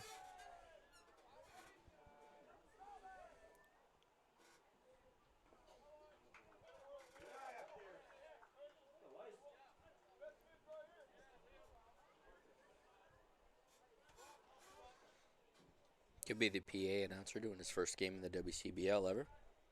Did a decent Good job job over there tonight, yep. Yep. Of course, looking on the other side of things, Wyatt Ormond had a solid game. 4 RBI, 3 hits, including an absolute nuke of a home run. Peyton Matthews, their leadoff hitter, designated hitter as well, with a solid game. 3 hits and 3 runs batted in, so. Name-dropping guys who came to play tonight. 12-5 the score. Rydell Adair 1-2 the count with 2 away.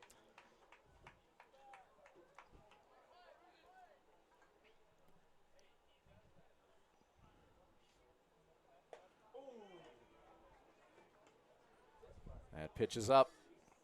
Gallardo trying to lock this one down and put a button on it for his Bombers. Deuce is wild here in the bottom of the ninth.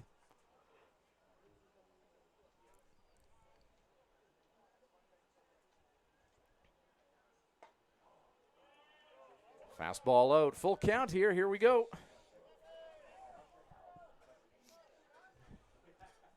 Curveball?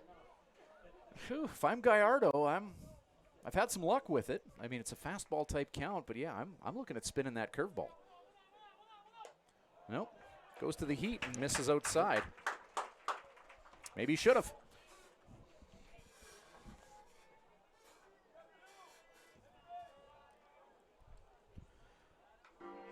That's a good night for Rydell. Young product of the Swift minor ball system. Hit by a pitch and ends up walking in a 7-pitch exchange with Gallardo. And now Wilmer Henriquez to the plate as the 57's looking for a miracle here with 2 out. Bases loaded. They trail by 7.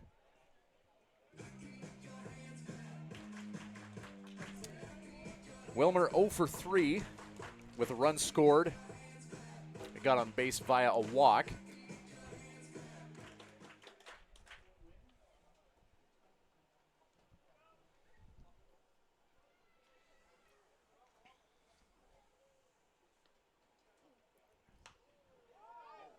Fouled off.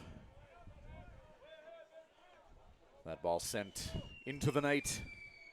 A reminder to bring that ball to the souvenir shop and get yourself a Looney Kids.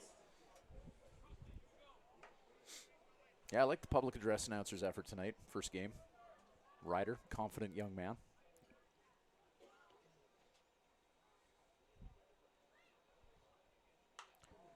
Popped up. They're going to be able to get a fine beat. It's hit above the lights, so it might be tough.